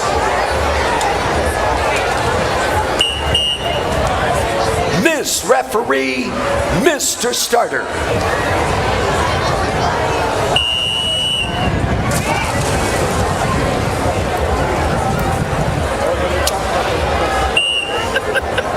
How you play today, boy? Okay, come on.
Mako into the wall. Stopping the clock in lane number 6, 3:02:07. The Blue Waves.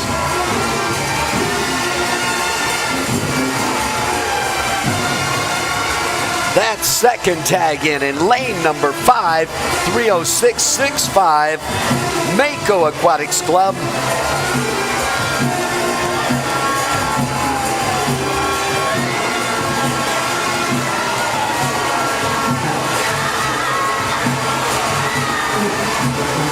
And battling for number 3. Into the wall. Lane number 3 is going to take that tag. The Barracudas.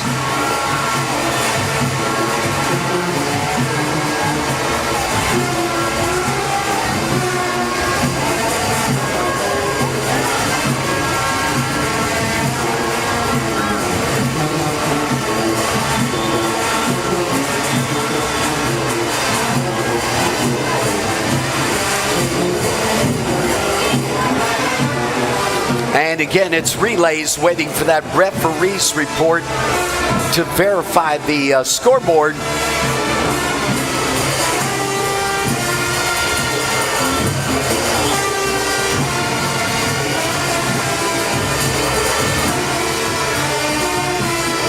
And the Black Marlins setting the stage for the 8 and under gentlemen. And at the starting blocks, the 8 and under gentlemen stepping forward, taking ownership. Mako Aquatics at block number 3, Blue Waves at block 4. Mako again at block number 5, Barracudas at block number 6. Alpha Aquatics at block number 7.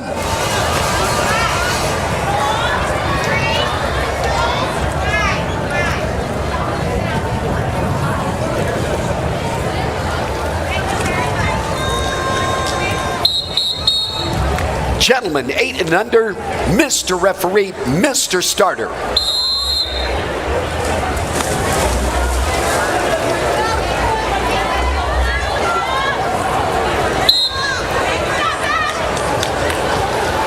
Take your mark.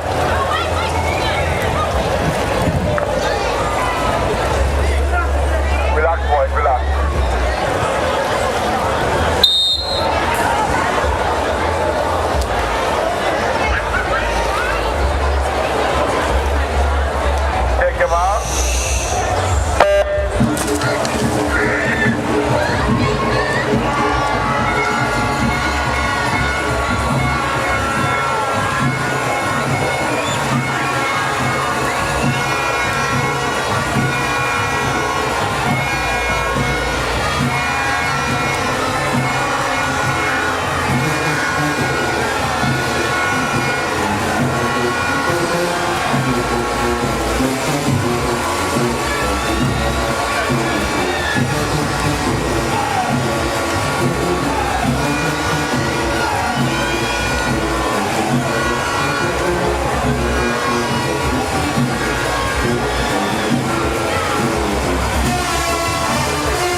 into that wall, the first tag in.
Ladies, 9 and 10. Miss Starter, Miss Referee, Mr. Starter.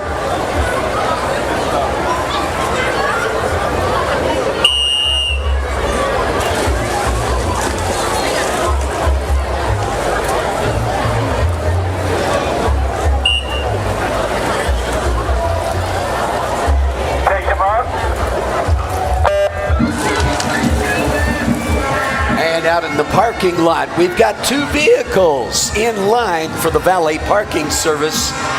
A Honda, dark Honda AV3683 blocking another individual from getting out, as well as a white Escalade or truck or something. The driver's tag DC697. Those two vehicles need to be relocated, at least temporarily. Or valet parking service is always available to solve this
Fast and Furious. Under the flags. Boom, boom. There it is. Taking the race in lane number 6, the Blue Waves. 2:29.5. 2:29.7 in lane number 5, the Mako Aquatics team. What a finish. And that third tag in.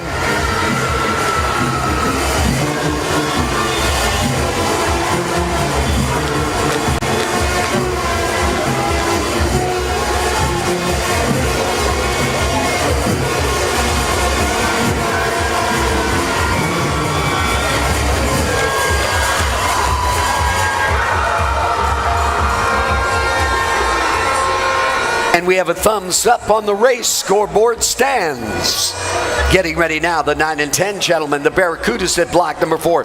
Mako Aquatics at block 5. Block number 6, the Blue Wave Swim Club. And lane 7, Black Marlins territory. Mr. Referee, Mr. Starter.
seat for Ford Fusion, and it looks like AC2059 is one of the vehicles, and a Kia Sportage AX8383, the license tag. You need to relocate those vehicles immediately.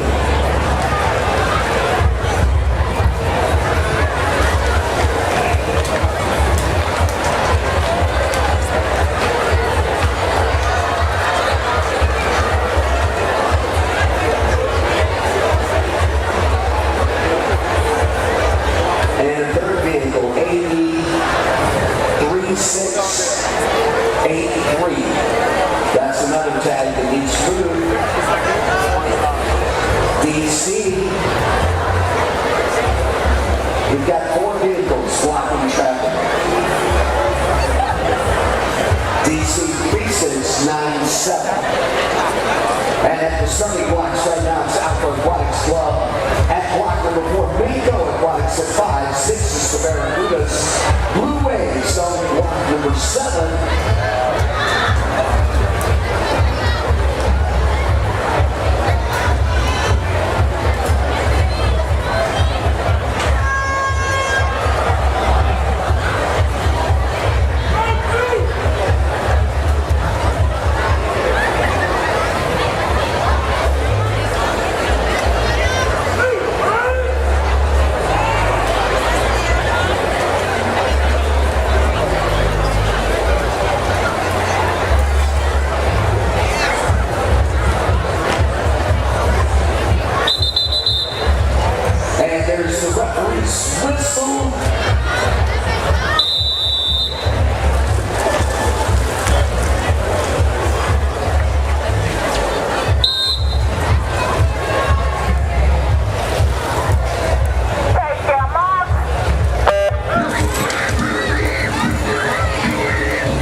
And at the blocks, it's the Makos taking block number 2.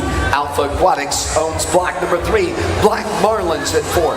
Mako Aquatics again at block number 5. Blue Wave at block number 6, 7. The Barracudas and Manta Swim and Water Polo Club at block number 8.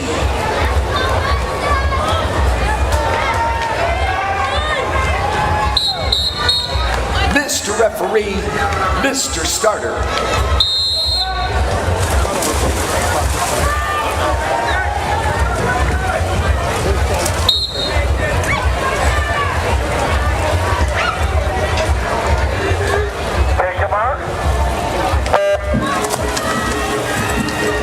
And we have 2 referee reports. Event number 134, Heat 1, Lane 4. Event number 134, Heat 1, Lane 6. Referees report.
Starting blocks.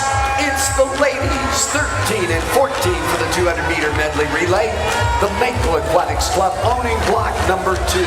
Blue Waves at block number 3. Block 4, that's the Barracudas. Alpha Aquatics taking block 5. Mako Aquatics at block number 6.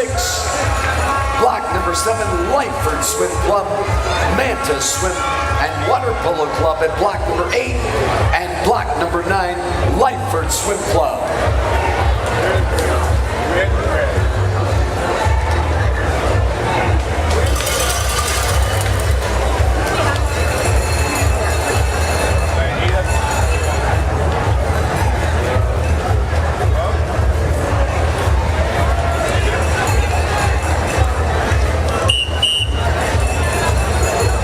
Miss Referee, Mr. Starter.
3, 207 and change. The second tag in lane number 5, Alpha Aquatics. And then third tag in, scoreboard says 211.75 in lane number 7, the Langford Swim Club.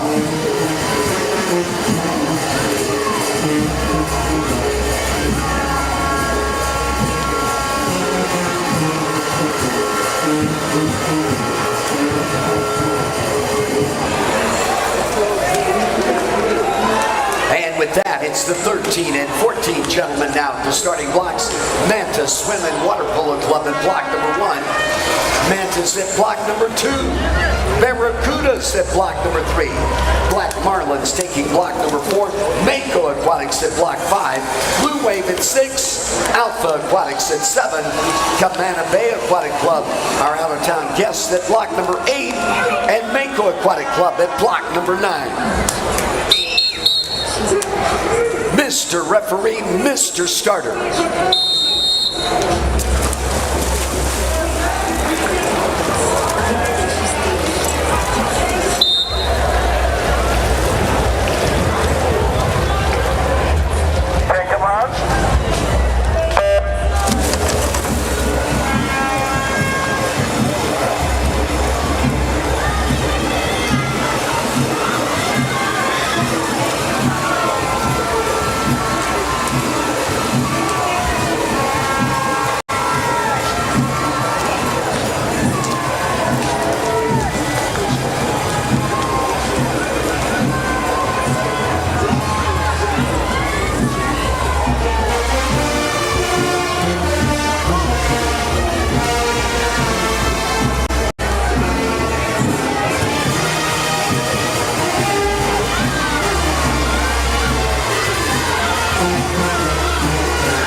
Under the flags, into the wall, 155.64, being posted by the Mako Aquatics Club.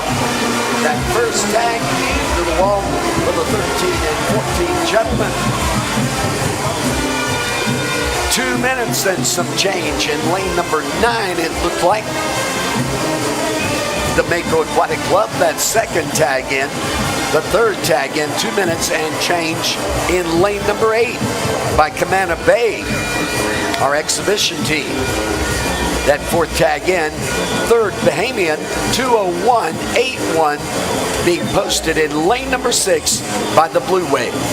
And we have a disqualification, event 138, heat 1, lane 4. Event 138, heat 1, lane 4. Disqualification.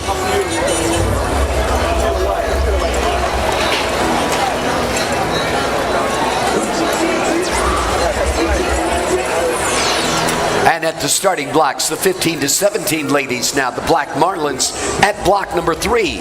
Lane 4 belongs to Lightford Swim Club. At lane number 5, it's the Mako Aquatics Club taking over. Alpha Aquatics at block number 6, the Barracudas in lane 7, and the Blue Wave at block number 8. Miss Referee, Mr. Starter.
And here we go into the finish.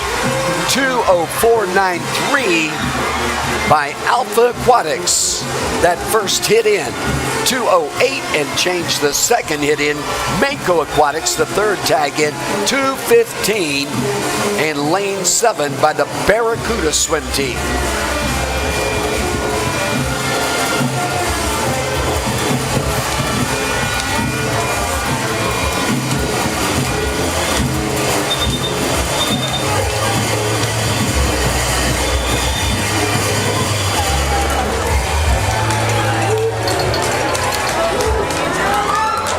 And we have a thumbs up. The scoreboard stands. Getting ready now. The 15-17 gentlemen. At block number 3, Black Marlins. Lane number 4 is Barracuda territory. Mako's at block number 5. Alpha at 6. Lightning Aquatics at block number 7. And the Blue Waves at block number 8.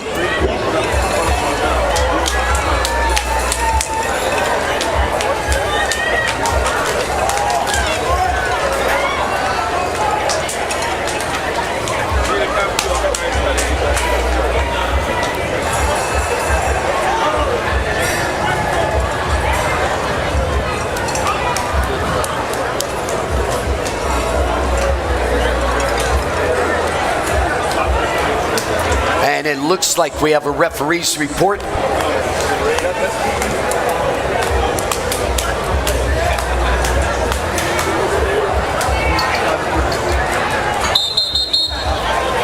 Mr. Referee, Mr. Starter.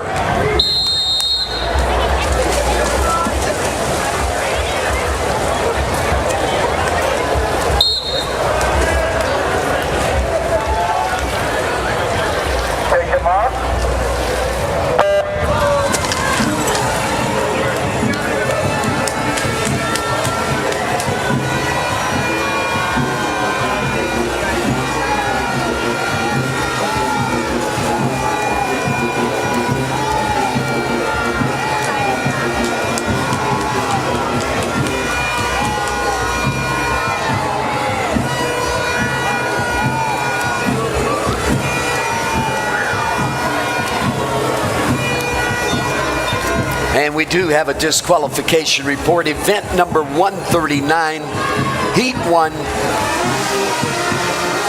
Lane 3. Heat 1, Lane 3, event number 139, disqualification report.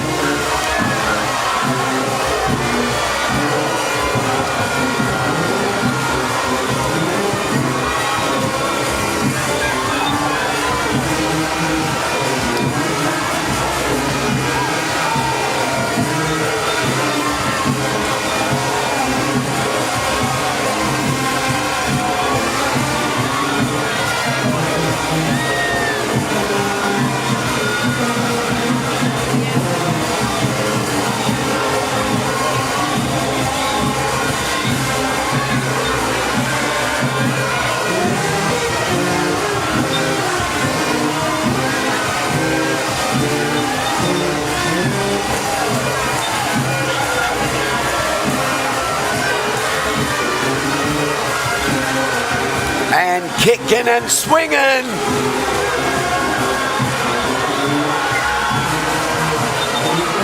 And Mako Aquatics in lane number 5, hitting that wall first, 147, 2-3. That second tag in with a 152 and change in lane number 6. The Alpha Aquatics team, the third tag in, lane number 8.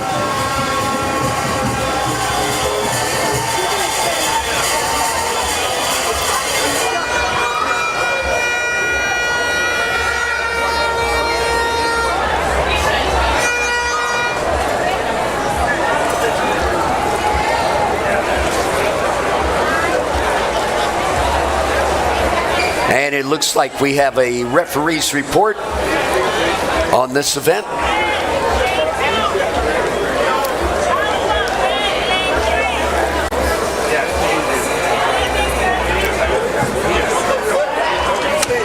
And getting ready next, the 18 and over age group category. It looks like we are combining this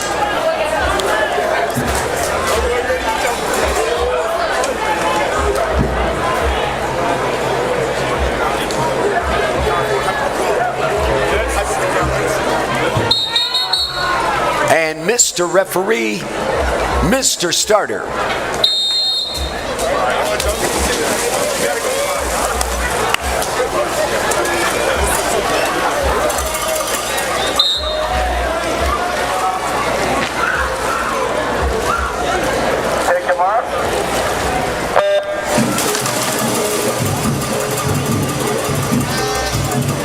And again, a combination in lane number 1. It looks like the Barracudas, Mako Aquatics in lane 2, Alpha Aquatics in lane number 3 for the gentlemen. Mako Aquatics on the ladies' side of the course in lane number 5. Barracudas in 6, Alpha Aquatics in 7, and Lyford Swim Club in lane number 8.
Here we go, bringing it into the wall with the gentleman. Stopping the clock in lane number 3 first, 148.49. That is Alpha Aquatics. That second tag in with a 149 and change in lane number 2 by Mako's Barracudas getting the third tag in on the ladies' side of the course. Into the wall in lane number 6 first with a 207.01, 207.07. What a close finish. Lane 6 and 5 respectively. The Barracudas, the Alphas, that third tag in. Looks like over in lane number 8. All right, we are done with the final race of the night, Corral. We are now 75% done with this meet. Yes, we only have one more day. One more day. We had some exciting swims tonight, some great relays. It was really, really good, and I'm super excited to see what it's going to be like to go into the final day of the competition. They did a really good job with that last 18 and over 200 IM medley, and so we're excited to see what happens tomorrow.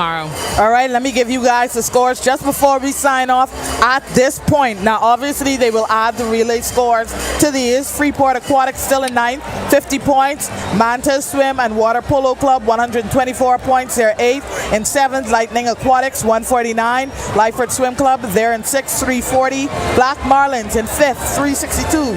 Blue Waves in 4th, 901.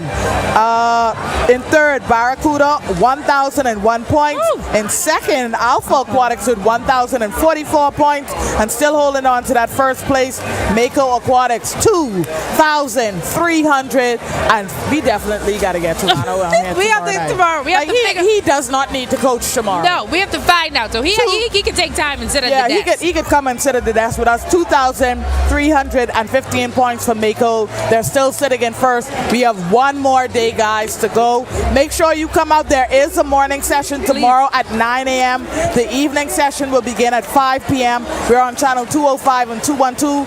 We will take a break for news at 7:30 to 8, and then we'll start over again on TV, but a straight stream on Facebook, on the R News page, as well as the RTV Originals page.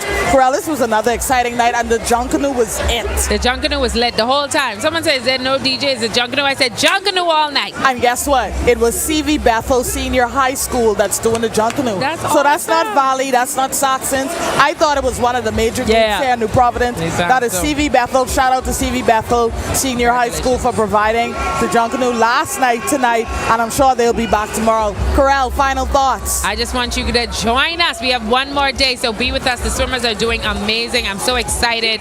It's been such a great experience going down memory lane, and I can't wait to conclude it all tomorrow. So I can't say it any better. Shout out to our master control team and all the guys on the cameras.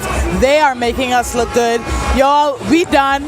That's it. Good night. Join us again tomorrow, the 53rd Bahamas National Swimming Championships, live from the Betty Kelly Canning Aquatic Center. Good night, everyone. See y'all tomorrow. Good night, Bahamas.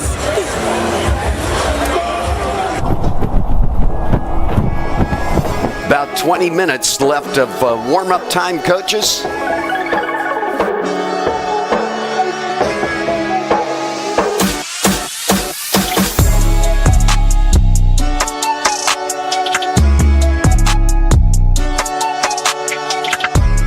Here at the Betty Kelly Kenny Aquatic Center, and we're doing it big tonight.